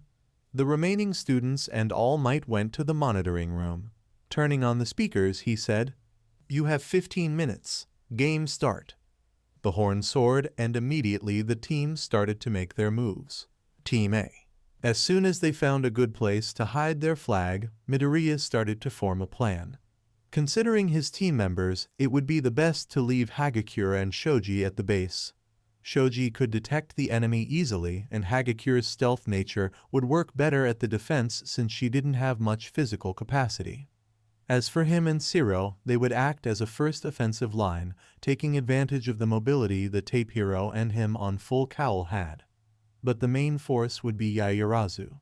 She didn't have the top skills in combat, but that wouldn't be a problem, being the strategist she was. His idea was to attract the attention to him and Shiro, giving her plenty of space to find the enemy base, sneak in, and steal the flag. That said, he also had to consider the other team and their components. Sato and Kirishima were bound to be on the offensive, given the nature of their quirks and their own personalities. As for Ashido and Tsuyu, well, they also had a lot of mobility, so there were some possibilities. They could act as scouts and cover more ground. They could also split and form two equal teams combining strength and agility, but Midoriya bet that they would just run in together while Kaminari's area of effect quirk acted as a defensive measure. That said, there were also the team of villains, but since they could run into any of them at any time, he didn't bother to plan anything now. The Greenette shared his thoughts with the team, and his mates pretty much agreed with everything. But he expected Yaoyorozu to add some details, or at least make a comment on their strategy, but the girl seemed to be determined in ignoring him. Hagakure herself kept quite a distance while they were inside the building they chose to hide the flag. Shiro and Midoriya were now moving across the city using the roofs to gain view of the area and possibly drag some attention to them. They were doing well and the plan seemed to be working, but maybe too well. All of a sudden, a sparkling beam of light crossed the air and cut Shiro's tape while he was in midair, resulting in him falling and rolling on the rooftop of a building. Midoriya saw that and instantly jumped back to help his partner, but almost got caught in a huge explosion, barely dodging it with a flip while in the air. He ran to Shiro and helped him up, then moving quickly to under a water tank. They then heard footsteps and a very known voice. "I'll make something clear for you, Deku. You are not going to get past this point," said Bakugo as small explosions formed into his hand, his face menacing and with a toothed grin. "Man, that's really bad." Facing Bakugo right in the start, it couldn't be worse. Shiro was about to jump out of the hideout, but Midoriya held him. "Not yet. Somewhere on the right buildings, Aoyama is watching us. He will cut your tapes before you can escape." "Then what will we do?" I'll think of something." Team B. Once they found a good place to hide the flag, Team B left to pursue the enemy flag while Kaminari stood at guard, just like Midoriya had predicted. In their heads, having Todoroki and Bakugo as villains was a major problem, enough to discard the idea of going alone. It could be a little bit slower, but they wouldn't find much difficulty to get past obstacles. A single and powerful offensive, going straight for the objective. Kirishima wisely added that Midoriya would have predicted that, and that they should end it as soon as possible. The team agreed with the redhead, mainly Mina and Tsuyu, but for other reasons. They didn't want to cross paths with the boy right now. And as the horn soared, they started to move, but before they could make any significant progress, like finding the direction of the enemy base, the first obstacle appeared in front of them, a huge iceberg out of nowhere. This was a very bad sign. On top of the cold mountain sitted the half-cold, half-hot teen Todoroki Shoto with an amused face. "Oh, so I met with the Team B first. Maybe I should have insisted and not changed my direction with Bakugo. I bet he found Midoriya already. Down on the street, the group of students had nervousness plastered on their faces. Man, this is bad. Don't worry, Ashido. All we have to do is get past him. Easier said than done, Kirishima-kun. A true man never quits a challenge. Except that we are girls, Ribbit. What matters is what is in your heart. Hey, you are not going to just ignore me, right? I know Todoroki draws attention, but I'm here too. Ajiro walked off an alley, surrounding the group of 4 and taking a fight stance. Now I have to work hard or else he will get the spotlight alone. Standing back to back, Team B found themselves in a pinch pretty soon. What should we do now? I don't know, Sato-kun. We have think of something. Team Yaoyorozu. She quietly moved around the streets and alleys, looking around every corner before sprinting to the next cover. Yaoyorozu even created pair of binoculars to find the hideout from the distance, and she planted tripwires with small rattles as she passed by to prevent a surprise attack from behind.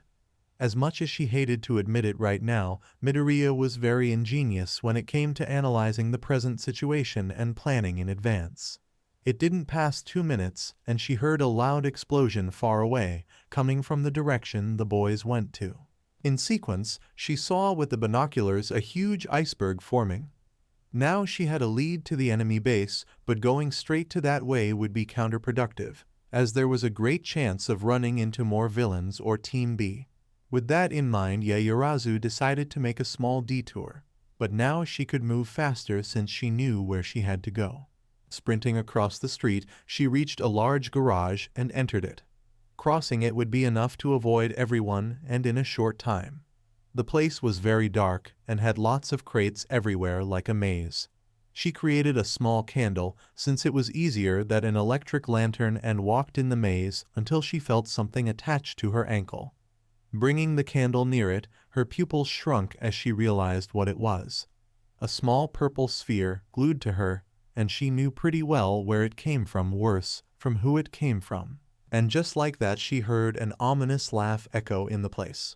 Ha ha ha ha ha, welcome to my web, little ladybug. You are on my hands now, Yaoyorozu.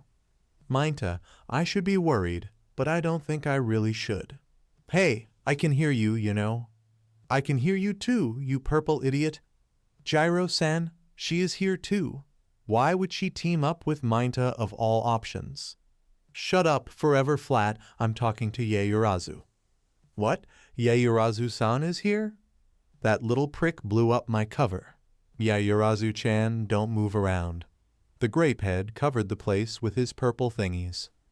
Hey, you just told her my plan. Your stupid plan got me stuck in here too, stupid. It took a lot of time to think on this plan, okay? Well, just because you are just that dumb. What a poor excuse for a plan.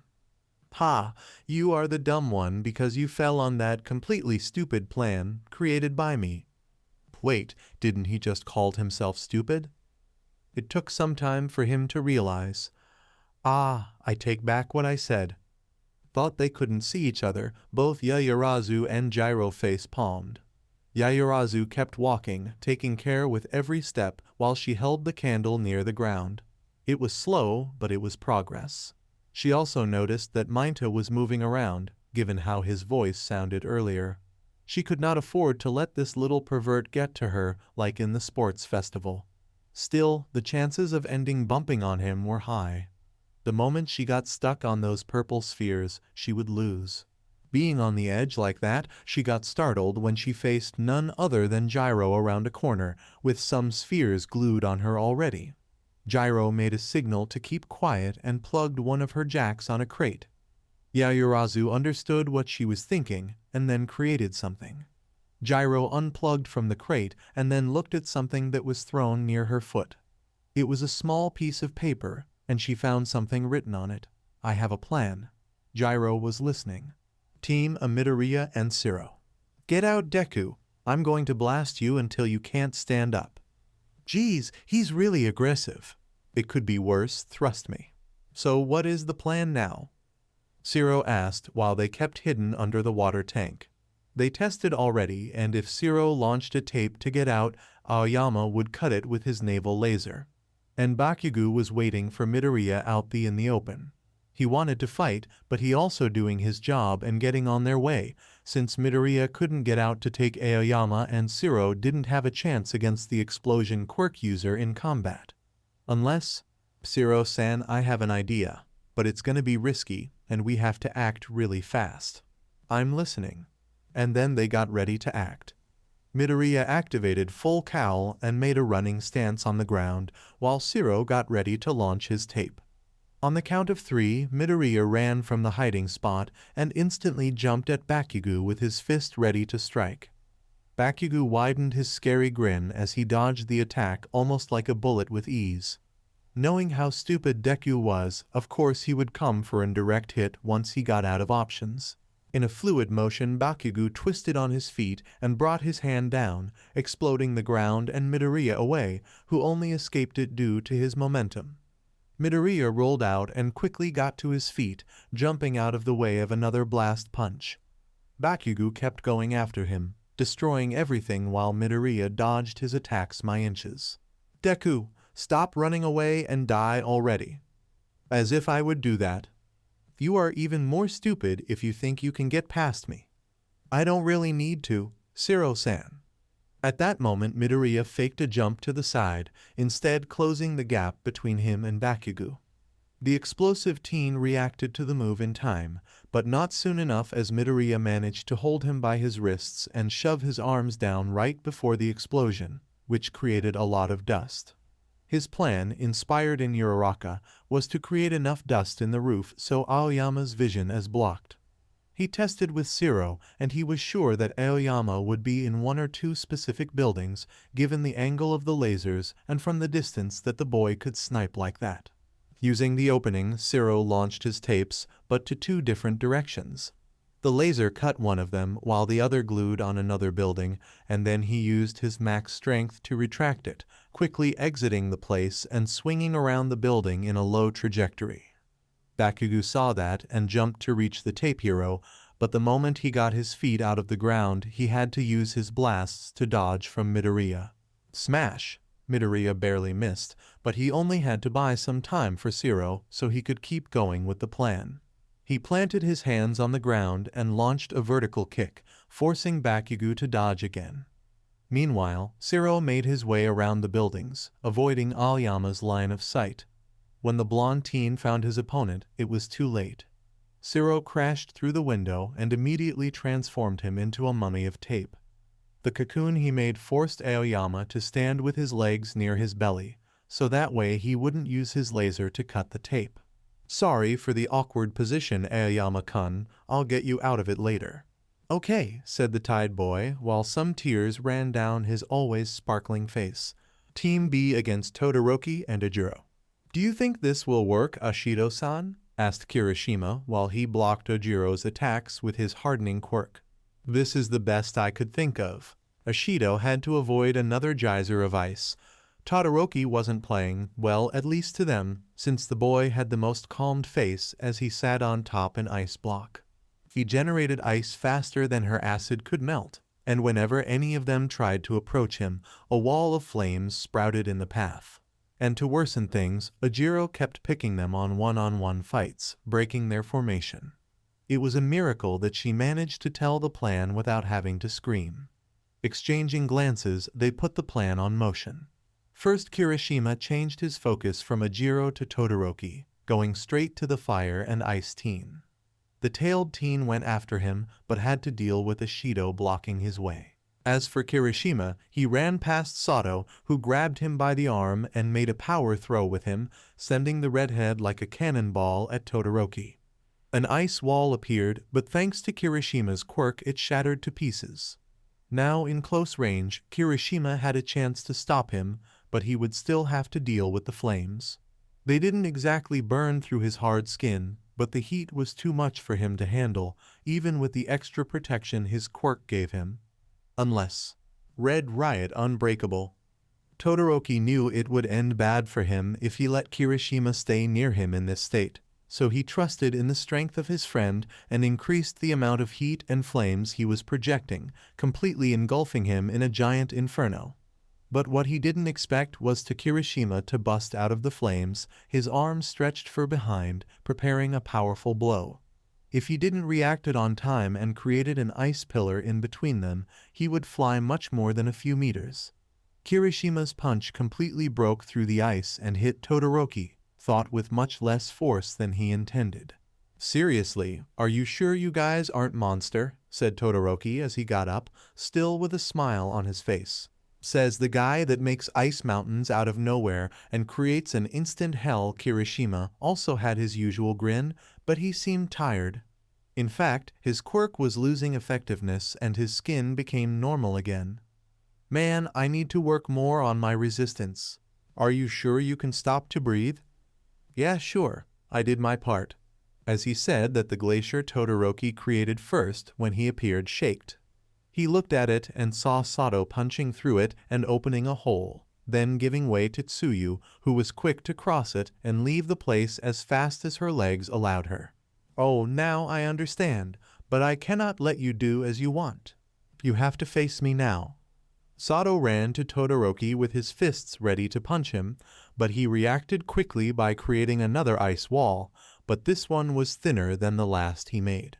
"Hey, you seem to be running out of ice," Todoroki-sen. "And what about you, Sato? How many sugar bars have you eaten already?" "Who knows, Tie." Meanwhile, Ashido was still holding Ojiro. She was happy that her plan worked out. Tsuyu was one of the fastest around and had problems with both the flames and ice of Todoroki, so she had to get out of here first. But for that they would have to distract Todoroki so Sato could break the barrier and keep Ojiro away at the same time. Luckily for her, Ashido was very athletic, and while it didn't exactly compare to his martial arts skills, she was handling him pretty well. The main deal was his tail.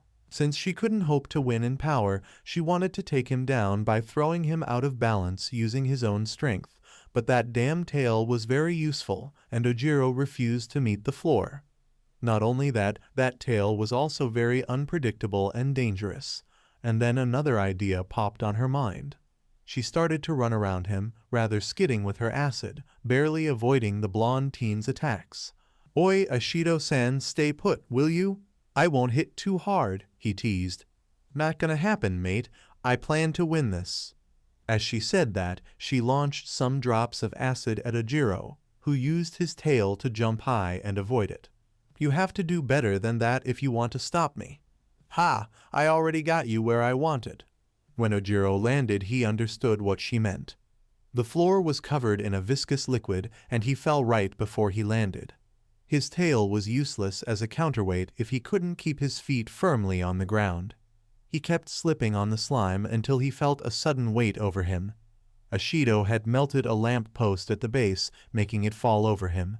It wasn't very heavy, but without a proper place to firm his hands and feet, he wasn't going anywhere. Well, that was unexpected. "Don't worry, I'll get you out of it later." As she said that, something went flying above her head. Some minutes before, Siro reached the place and saw the confusion. He didn't understand what was really happening, but he knew that getting involved in it was a bad idea. He had to get past them without letting them a chance to catch him, so he launched tape on the buildings and took some steps back, making an inhuman slingshot. As the tension on the tape reached the maximum, he jumped up and retracted, flying at high speeds over Team B and villains, much to Ashido's surprise. "Oh no, you are not getting away." The pink-skinned girl ran after him, changing to slide with her acid to try and catch up with him. Todoroki thought about going after them, but he was forced to stay as Sato was now throwing ice blocks at him.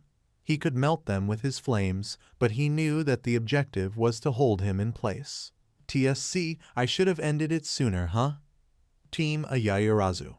"Minta, when I find you, you are going to get a beat like you never seen before." Gyro shouted while Yayarazu was needed on the floor, busy creating something.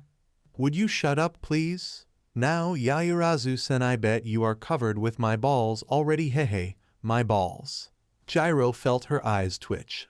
She was beyond angry, and the purple annoyance kept with that little game of him.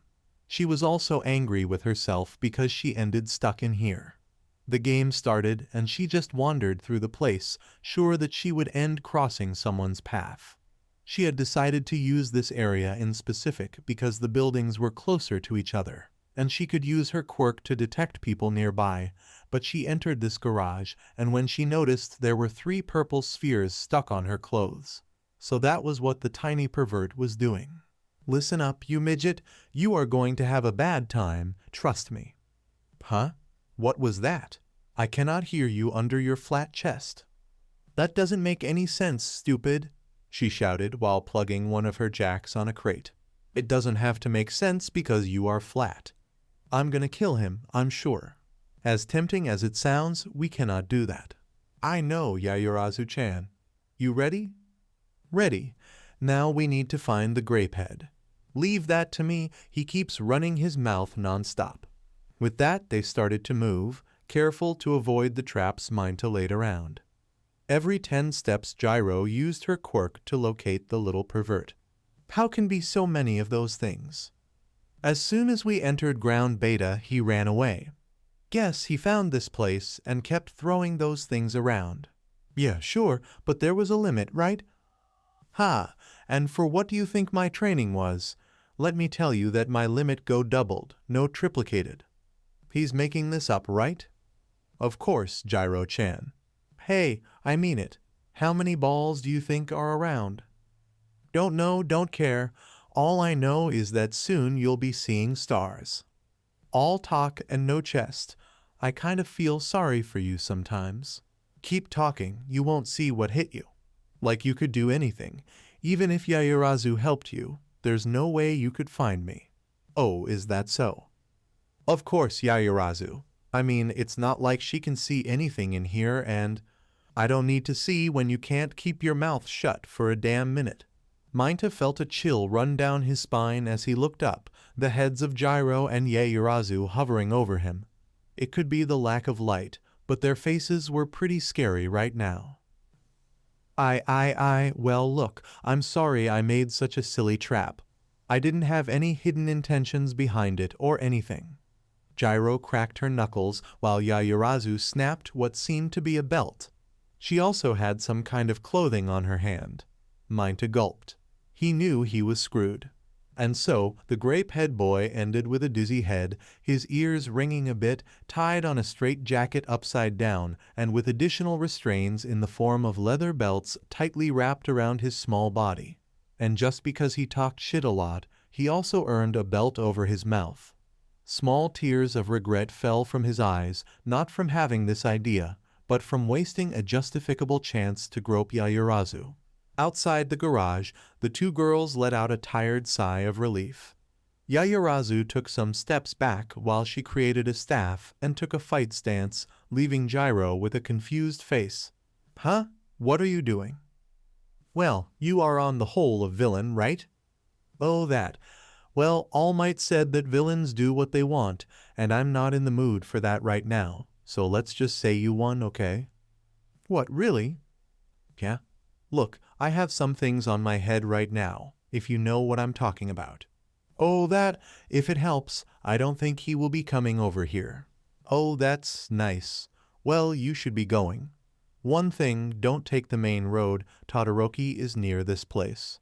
Thanks, see you later. And while Yayurazu resumed her task, Gyro found a place to just lay down, the 2 of them with a certain green-haired boy on their heads. Team Midoriya. Bakugo was mad. He was sure because whenever he got that way his left eye twitched and he kept grinding his teeth. Seriously, one day he would shatter his own teeth, Midoriya always warned him. So you want to take a beat so much, huh? I don't plan to take that option. So, in other words, you are saying that you plan to win. Yes, Kachin. I'll make you know your place. A huge blast propelled Bakugo forward, and a second one made him spin in the air, dealing a great impact on the ground as he missed Midoriya by inches. He kept after him, throwing explosive punches that barely missed the green-haired boy.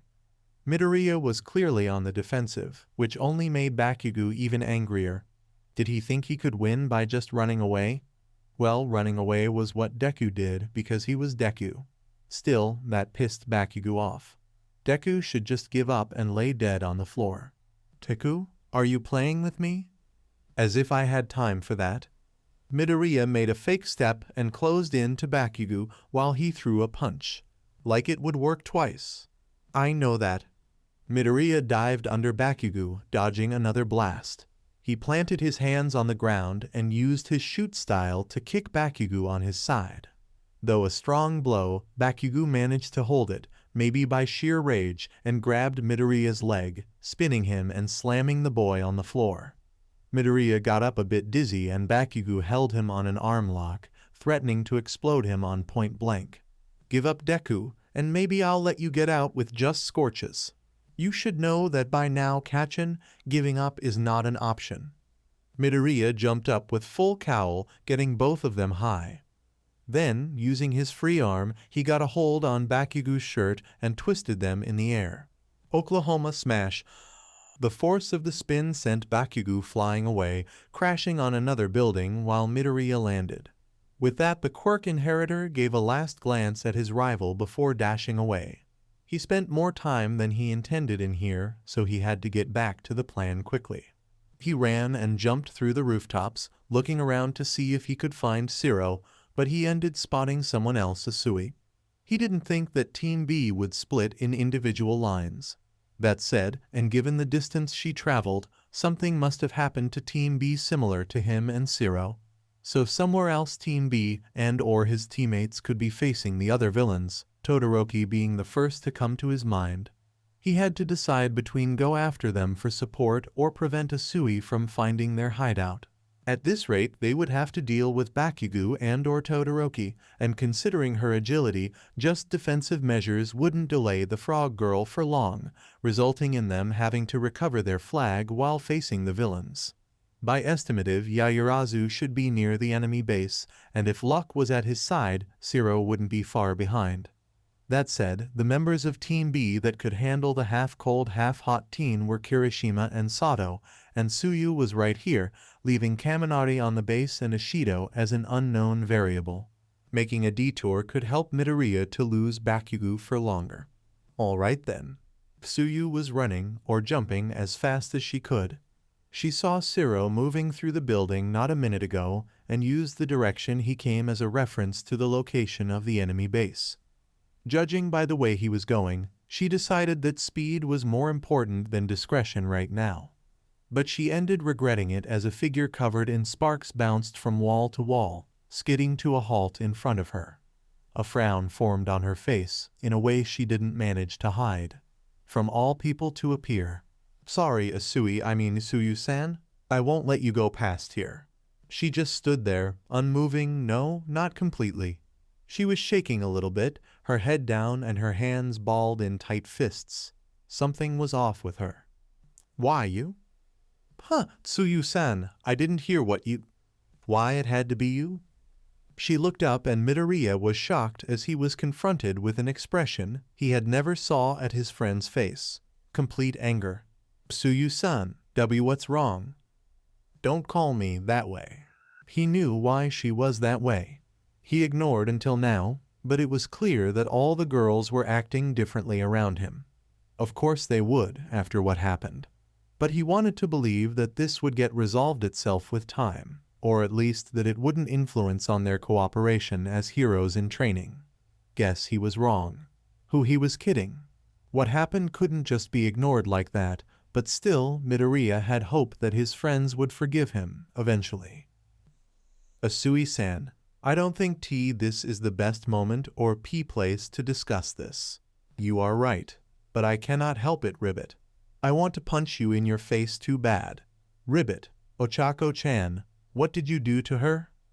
I said before, it isn't like that. What did you do to her? Midoriya stepped back by instinct. Asui wasn't exactly a powerhouse, but she was pretty scary right now. And to make things even more fun, he was fully aware that he couldn't use his maximum strength like in fight with Bakugo, but holding back would lead him to a bad end. Midoriya had to decide quick what course of action take because Asui was already on the attack, running around him and searching for an opening. It was probably too late to run now, because she would be after him anyway, plus, if he managed to get through the anger, it was an opportunity to clarify his relationship with Uraraka, maybe. The frog girl jumped to the side, holding on a lamp post and gaining momentum to launch herself at Midoriya, hitting him with both feet and jumping away in sequence. Midoriya defended himself easily, but still got surprised with the amount of strength she had. Maybe he gave Asui an unfair low ball, but the time to consider it was really short because she took impulse and jumped at him again. She kept hitting him and bouncing back, not giving Midoriya any chances to counter. She was fast enough to react and avoid his punches while mid-air, and she didn't seem to be getting tired. Alright, two can play this game. Now, on full cowl, he started to jump around, similar to Asui, but going farther with each jump, and lacking precision compared to the frog girl. He could learn a thing or two with her if she didn't want to beat the life out of him right now. The fight now seemed a pinball game as the two teens leaped around, hitting one another in the air and bouncing back. Asui landed on top of a lamp post and used her tongue to hold Midoriya, predicting where he would land. Midoriya struggled against her, taking care to restrain his strength. In a sudden move, Asui let go of the post and recoiled her tongue, flying right at Midoriya and knocking him off balance, but he reacted quickly by planting his hands on the floor and using his shoot style to propel his legs up, wrapping them around Asui and throwing her on the ground. Asui got up quickly, but not sooner than Midoriya, who surprised her with a fake punch and held the frog girl in a headlock, his arms passing under hers and his hands clasped together behind her neck. She tried to break free, but Midoriya only put more strength. Asui-san, stop just for a minute. Ribbit, where did you learn this? Ojiro-sen gave me some lessons. She kept struggling for a minute, but suddenly stopped, letting her body go numb as she released a tired breath. Ribbit, go ahead, do whatever you want. What are you talking about? I just wanted to talk. Is this what you said to her? Asui-san, you know I would never do something like this with Uraraka. Trust me, I didn't force neither harm her. Midoriya, you had to see it. You had to see the look on her face, Ribbit. It was like she was another person. I know she looks kinda different, but she's still the same, and so do I. Forgive me if I'm skeptic about it. So, will you take me too? WW what? I didn't even think about that. It seems fit for your liking. Am I wrong? Defenseless girls depending on you? Is this what you think of me and Uraraka? He never heard the answer because on the next second a loud sound blast hit him and Asui. He let go of Asui to cover his ears and ended receiving a kick on his stomach. The sound ceased, and when his head stopped ringing, he saw Gyro helping Asui to get up. Gyro-sen? Are you all right, Tsuyu-chan? Did he do something? I'm all right, but I'll feel better. She glared up at Midoriya. When I hit him straight in the face. Not only Asui, but Gyro too looked ready to kill, and Midoriya was the target. Shit, I already lost too much time, and I didn't even got to explain anything. It seems that everything got worse. I have to leave now. Gyro-san will be hard to deal with. Deciding to flee instead of fight, Midoriya activated full cowl and dashed away. Gyro and Asui went after him, completely ignoring the objective of the training. Team B Sato vs Todoroki. He should stop taking easy on his classmates. No one in Class 1 was playing around. Sato kept throwing ice blocks and other heavy objects at Todoroki, who had to either dodge or use his flames, but he was starting to get tired of it, mentally and physically. He didn't know that Sato's sugar rush had an increase in duration. Not only that, was in the start of the year, Sato would be snoozing already, but the buff teen was surprisingly focused on what he was doing. Todoroki also progressed a lot with his flames and using both powers in conjunction, but still had the problem of relying too much on his quirk, so prolonged fights were a major difficulty for him. He felt the strain on his body, his ice side with the extremities feeling cold and his fire side aching like light sunburns. It is pretty fun, I have to say, but I should end this now. Still acting cool, huh? I guess that suits you. Sato picked up another ice block and tossed it at Todoroki, who launched flames and instantly melted the ice into a cloud. But then from the cloud came a piece of metal that Todoroki found to be a street sign swung by Sato. Todoroki created an ice pillar, but it didn't came up fast enough, so it only reduced the damage. Sato went after him while he bent the street sign in the form of an U. He thought that Todoroki was weak enough to be held in place for some moments, and that would be the end of his part. Kirishima used his quirk as much as he could until he ran out of stamina. Right now the redhead was resting inside a building. Todoroki was getting up, breathing heavily from the hit to his side. Sato towered over him, ready to bind the teen on the ground, a smirk on his face once the thought of defeating the prodigy Todoroki Shoto crossed his mind. That smirk faded into a confused face, and then complete surprise when he got stuck into an ice pillar. Huh? How? I thought that you were out of ice? Well, I have some problems with relying on my quirk so much. One way to get around is always having a little bit saved. Ah, I thought I would get to act cool defeating you. Don't worry, I'm practically out of the game. This ice you are won't break so easy. Still, it's freaking cold here. I'm feeling kinda tired. Huh? Hibernation?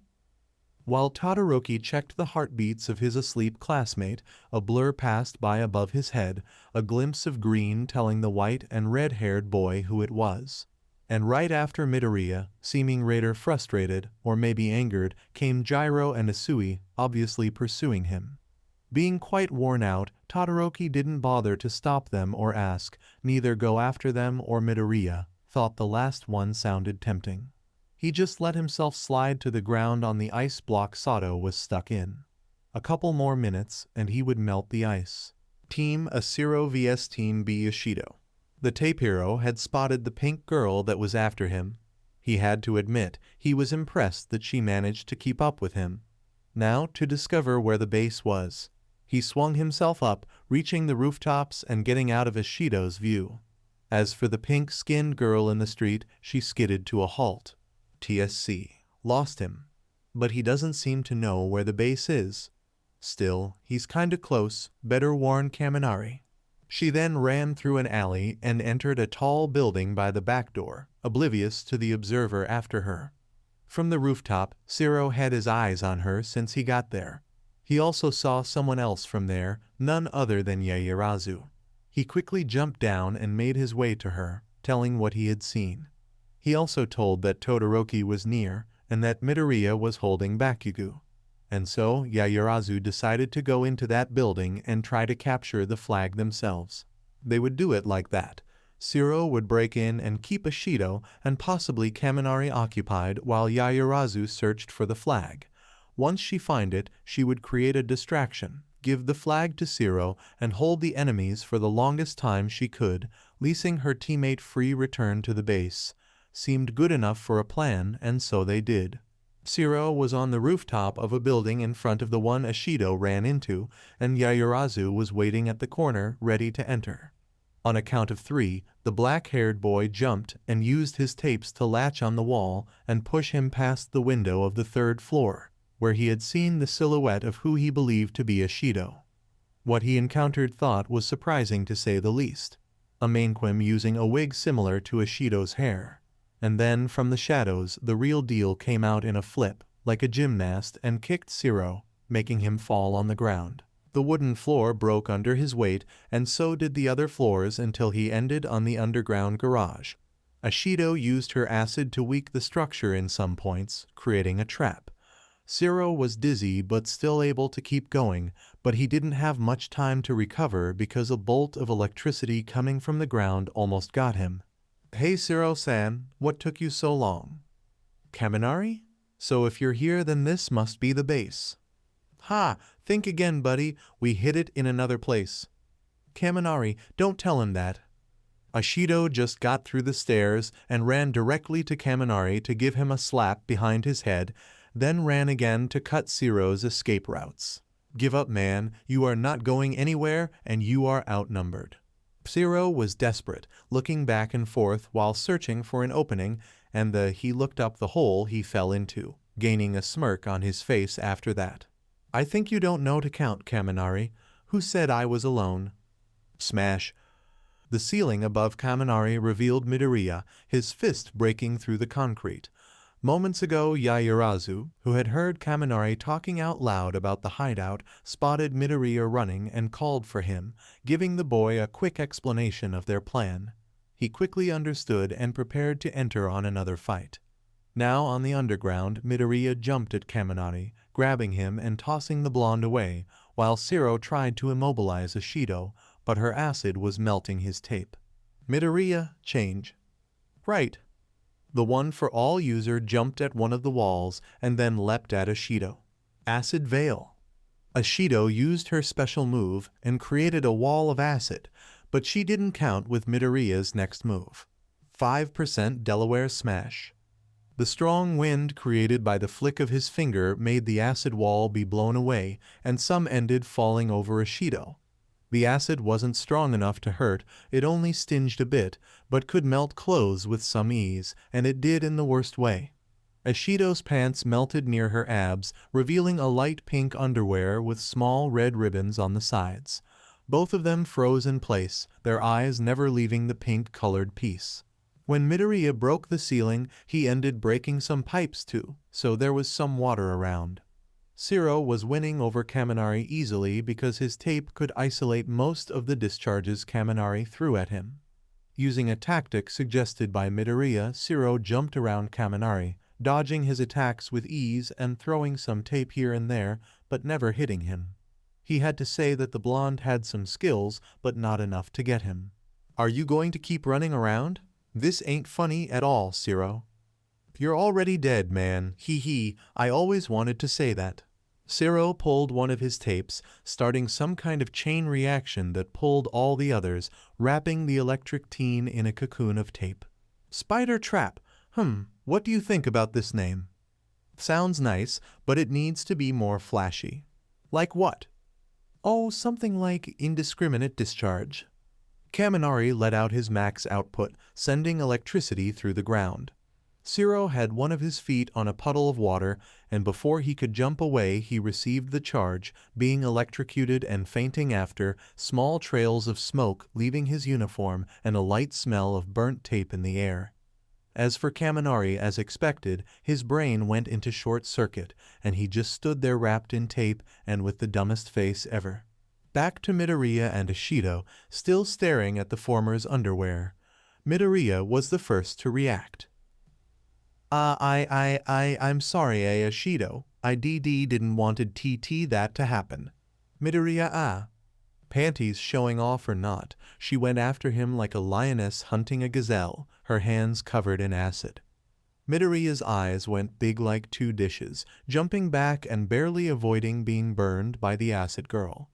"Bruh, I can't believe you did this. Idiot, pervert, enemy of all women." Ashido, it wasn't on purpose." "Like what you did with Uraraka. That was an accident too." "No, that was different, oof." Midoriya just received a kick from behind that sent him flying at a column. Asui and Gyro had just arrived. He barely got up, a kunai got stuck near his head, completely scaring the boy. He looked up, kind of knowing where that came from, and found Yaoyorozu glaring at him from the hole on the floor above, already creating more dangerous objects. She must have seen the scene from the upper floor since she was the one that gave Zero a signal. He never thought that he would be afraid of hearing his own name. Midoriya. Neither that amount of menacing auras together. I'm sorry. Let's go back some minutes back in time, more precisely to when Todoroki and Sato were fighting. Like Sato said, he was keeping Todoroki occupied, and with that opportunity, Kirishima started to run as soon as his body recovered some energy. He probably couldn't use his quirk normally, but he was still able to move. As he ran around the streets, he heard the sound of explosions in the distance. Bakugu. Soon he met with the explosive teen, who ran to him and grabbed his uniform while shouting, "Hard head, where's Deku?"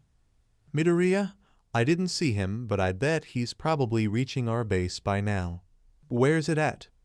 "Huh? The base, where?" "This way, the small store in the middle of two tall garages." Bakugo let go of him and ran into the direction Kirishima pointed, but before he left, he called Kirishima. "Hard head, there." "Huh? What?" "Are you stupid? The flag is there." Bakugo pointed the direction and Kirishima saw a column of smoke not too far away. "Make sure you get it. Shitty Deku won't win nothing today." He said that and took off using his explosions to propel himself. "Huh, so this is your way to help. All right, can't throw that favor in the trash." Kirishima followed the smoke, and when he got closer, he couldn't help but feel a little bit nervous. There was this huge hole on the side of a store, and he could see Shoji moving rocks around, as if he was looking for something. And then he heard a known voice. "Shoji-san, I found the flag." Both Shoji and Kirishima looked at the blue uniform jumping up and down, while a small green ball, the flag, hovered above it.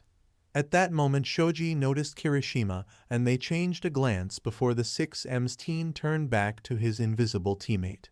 "Hagakure, get out of here." "Eh? Ie?"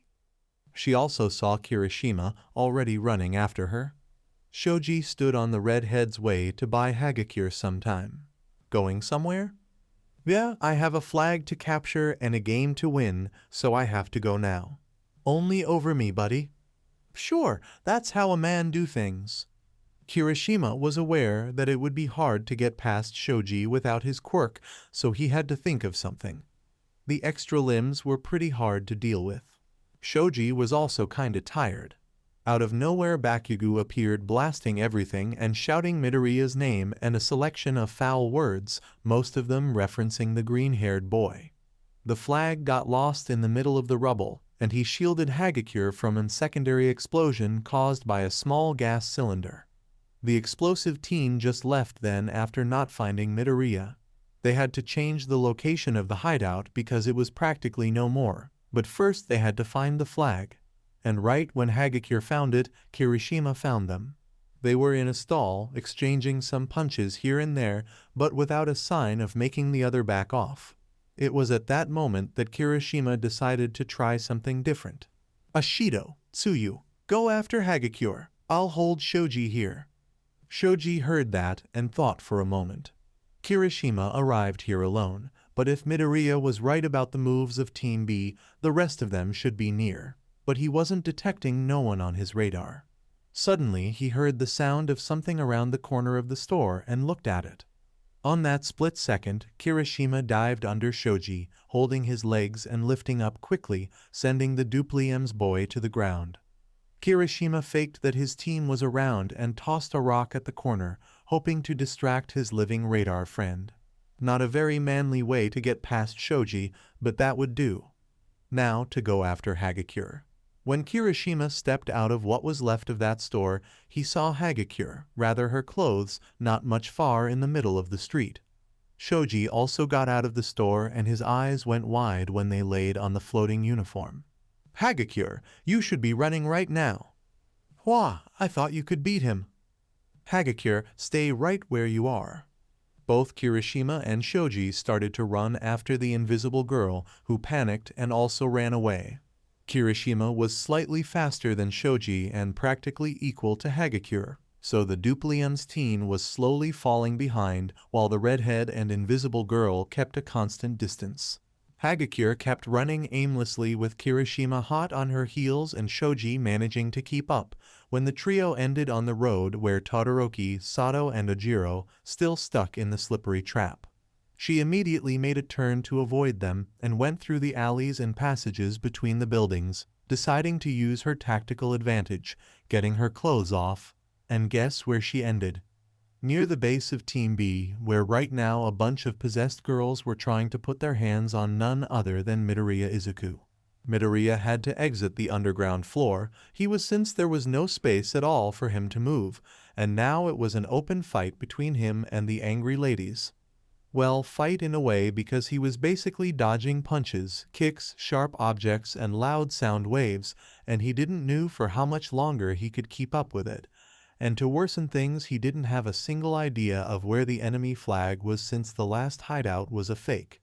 He didn't thought about that. The time was running, and he was sure that he wouldn't make it to their base, even if he had the flag right now. That is, if these girls ever gave him a chance to run away.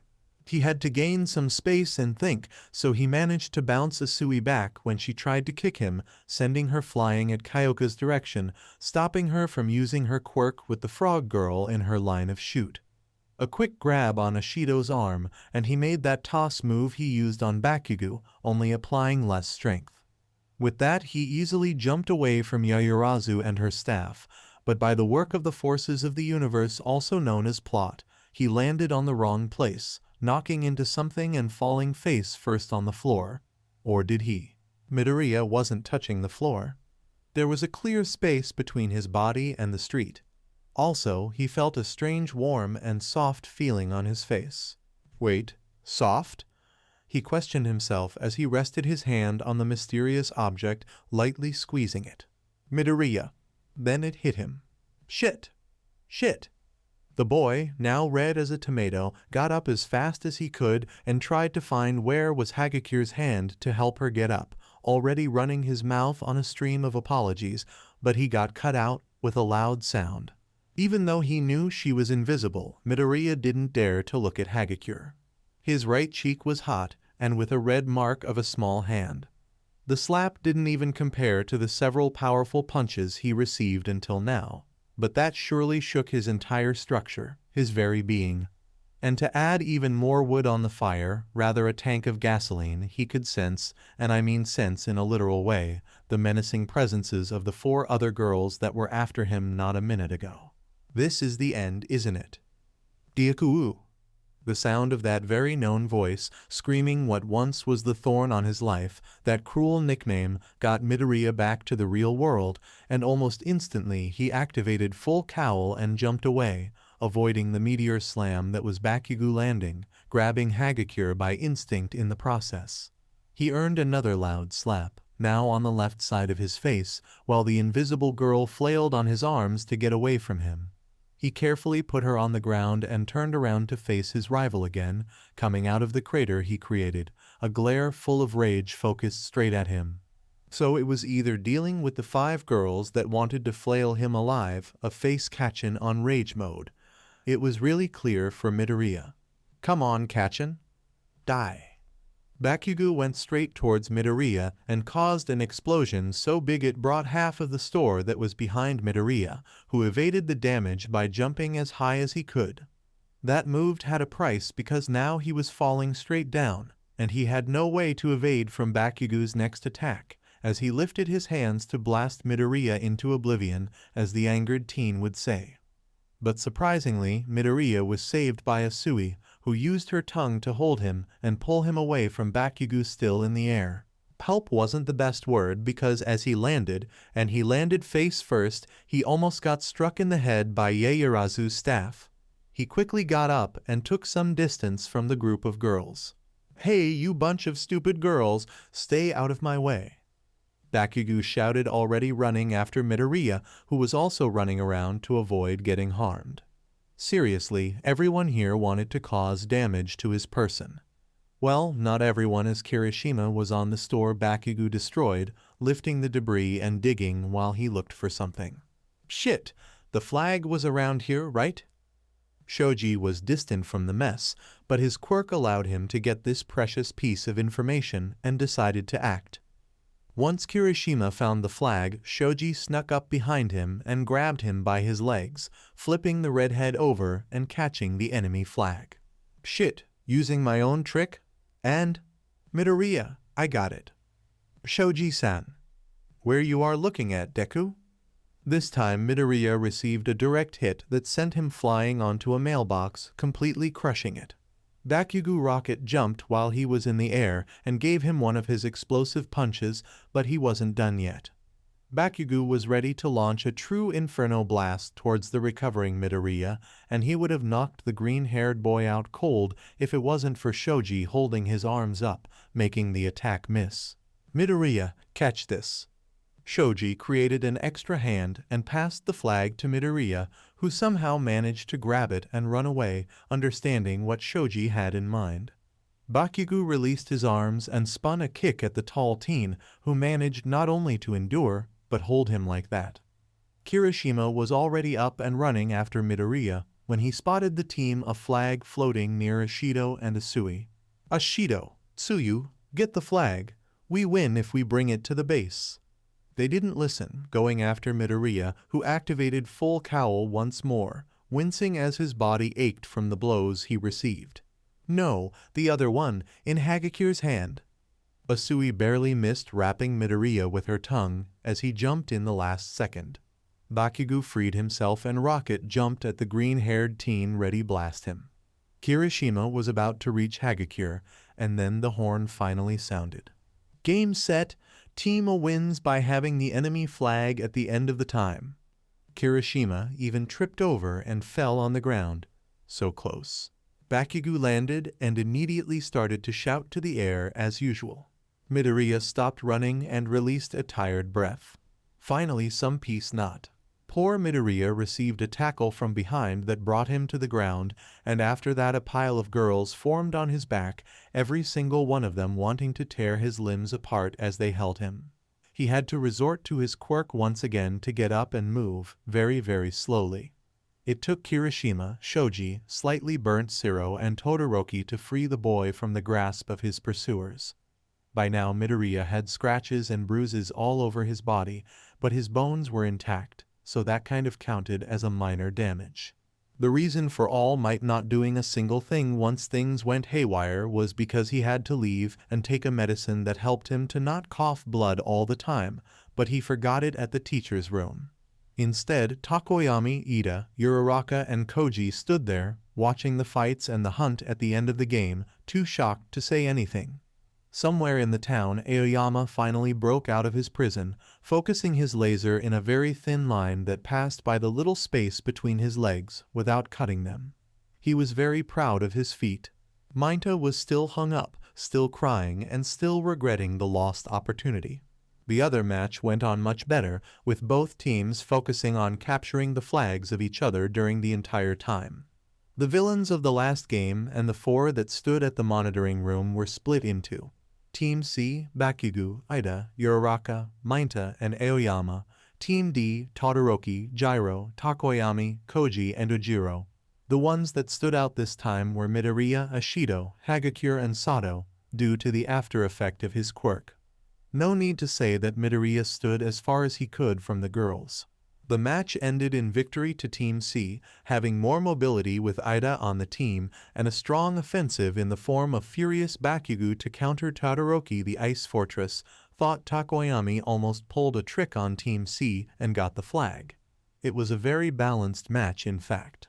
After being dismissed by All Might and half-asleep Aizawa, they went to the bathroom to take a well-deserved shower. Midoriya was the first to enter and the first to leave, rushing to the dorms before certain people could get to him. The boy went straight to his room, locked the door and flopped on his bed, eventually falling asleep. He only woke up when he heard a knock on the door and soft and low voice that he knew very well. Deku-kun, is everything all right? You have been in your room since the special class ended. How much time he had been sleeping. It felt that it was just minutes, half an hour at the best. He slowly got up and walked to the door, hesitated for a bit, and then unlocked and opened it, giving view of Uraraka, who had worried eyes and a small smile on her face. Can I come in? Oh, sure. He opened the door more and moved so she could enter. She sat on his bed as he closed the door and then sat at her side, keeping at least the distance of an arm between them.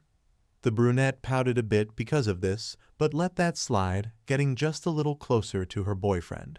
Beyond how long I have been sleeping. Well, it's already dark outside, and you lost lunch and dinner. Oh man, I didn't plan to drop dead like that, Midoriya said as he looked outside, the moon already high in the sky. I thought you would feel hungry, so I saved some for you. Here, we had meat and potato stew today." She handed him a small box wrapped in a pink tissue. Midoriya untied it and opened the box, revealing the stew and a big portion of rice, still letting out some vapor. "It's still warm." "Well, actually, I heated it again on the microwave. Hope you don't mind." His belly made a deep and loud noise that soon led to a small laugh between the two and a big blush on Midoriya's face. "Not at all, hehe."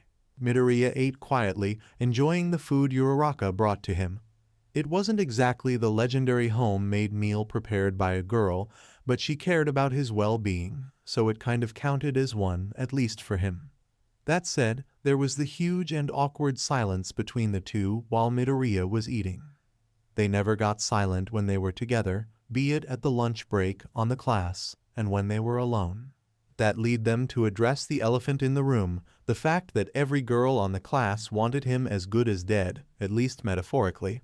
Midoriya gave Uraraka the now empty box, thanking for the food, and stood another long minute silent, looking at his carpet like it was the most interesting thing around, until he gave up, letting out a sigh and holding his head on his hands as he loomed down. He finally spoke. I messed up, Uraraka. I messed up really bad." "What?" "No, Deku-kun. What happened wasn't." Yes, it was my fault. I should have thought about it better. I mean, it's not that I don't like you, or that I don't enjoy what we do together, but they're right. There's a right way to do things, right?" "Deku-kun, I told them already, and I'll tell again if I need. I did what I did 'cause I wanted to. In the end, I'm the one to blame." No, I'm not saying that you are guilty of nothing. It's just that." "Go on, tell me." "It's just that. I mean, since you first came to me, why you seemed a little different, and I think that if I had said something, maybe if I said and no, you wouldn't." "I wouldn't what? Be so crazy over you?" Midoriya didn't find in him the strength to voice his answer, instead nodding quietly with an ashamed face. Uraraka looked at her love, always taking the weight of the world on his shoulders. She scooted closer to him and put her arm around his neck, bringing him closer. "Is this what you think, or what the girls told you?" "Well, it does make sense, in a way." "Hey, look, I told you before that I fell for you on the act, didn't I? If you want to blame yourself, then it should be for being so darn cute and having this toned body." Hee.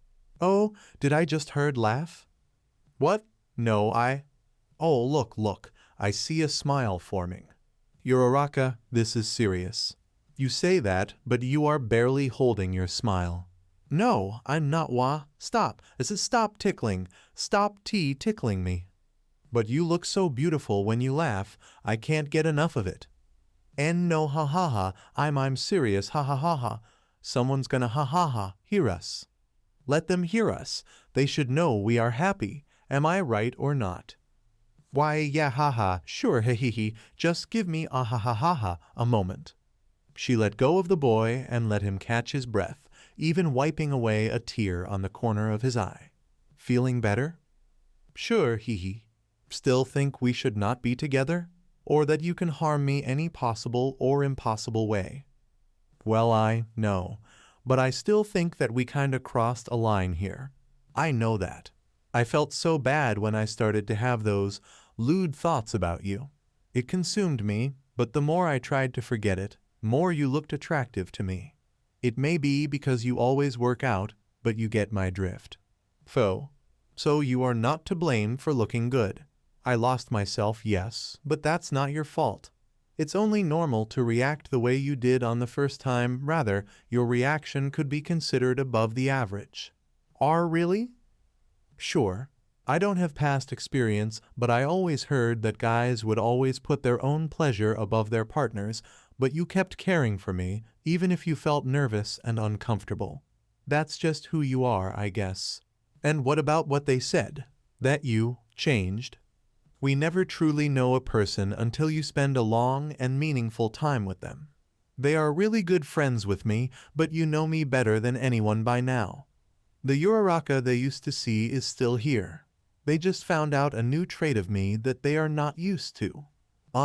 Have you always been, into this thing of SSS? No. I found the wonders of those after I realized I was head over heels for you. Talk about a turn in the life. Oh, I see. And you, Deku-kun? Did you used to have hot dreams with Midnight? What? No, I never thought about SS as something like that. Ha ha ha ha, I know, silly. You are just too pure. But seriously, did you ever jerk one to me?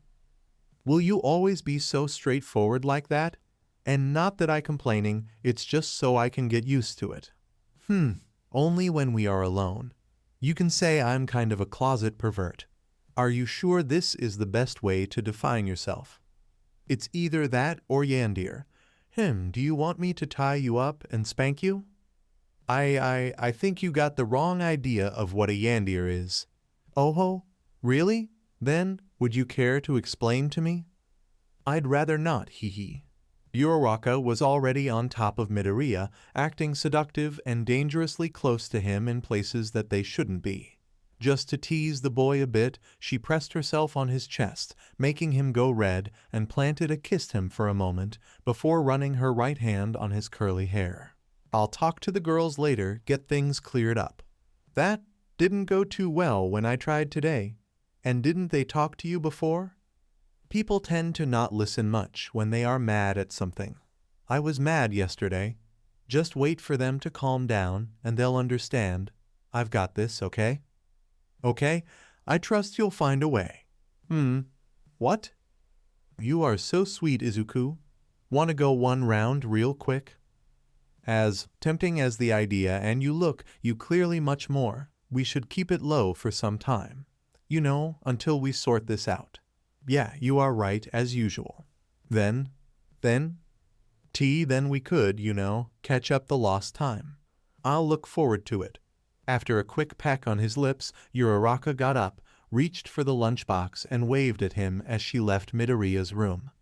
As for the teen, he now felt much less troubled and conflicted, like a huge weight was removed from him. This was just a part of Uraraka that no one knew about. No one beside him. That made Midoriya feel special. They shared something that he could say was unique for them, and he loved the thought that he knew Uraraka better than anyone, what made her happy, what she disliked. What spots were more sensitive, the face she did when she was hot. Wait, don't overthink about it. You're going to give yourself an endless turn-on. While Midoriya focused on pure thoughts, Uraraka, now on her bedroom, laying on her bed, was planning on how to approach her friends with the matter that she loved Deku-kun, and she had this forward side of her all the time. I heard that the best way to convince someone is having them to try it themselves. Well, not literally in this case, maybe. A suspicious smile formed on Uraraka's lips as she planned on how to give her friends a new way of looking at her dear Deku-kun. Thank you for joining us on this incredible journey. I hope you found it as interesting and as we did. A big shout out to guy number 23 for crafting such a compelling story. Don't forget to check out their profile on fanfiction.net for more amazing works. The link is in the description below. If you liked this video, please give it a thumbs up, share it with your friends, and don't forget to subscribe to What If Deku 2 for more fascinating explorations into the world of fanfiction and fantasy. Your support helps us create more content like this, and we're always excited to hear your thoughts and suggestions in the comments section. See you guys in the next video.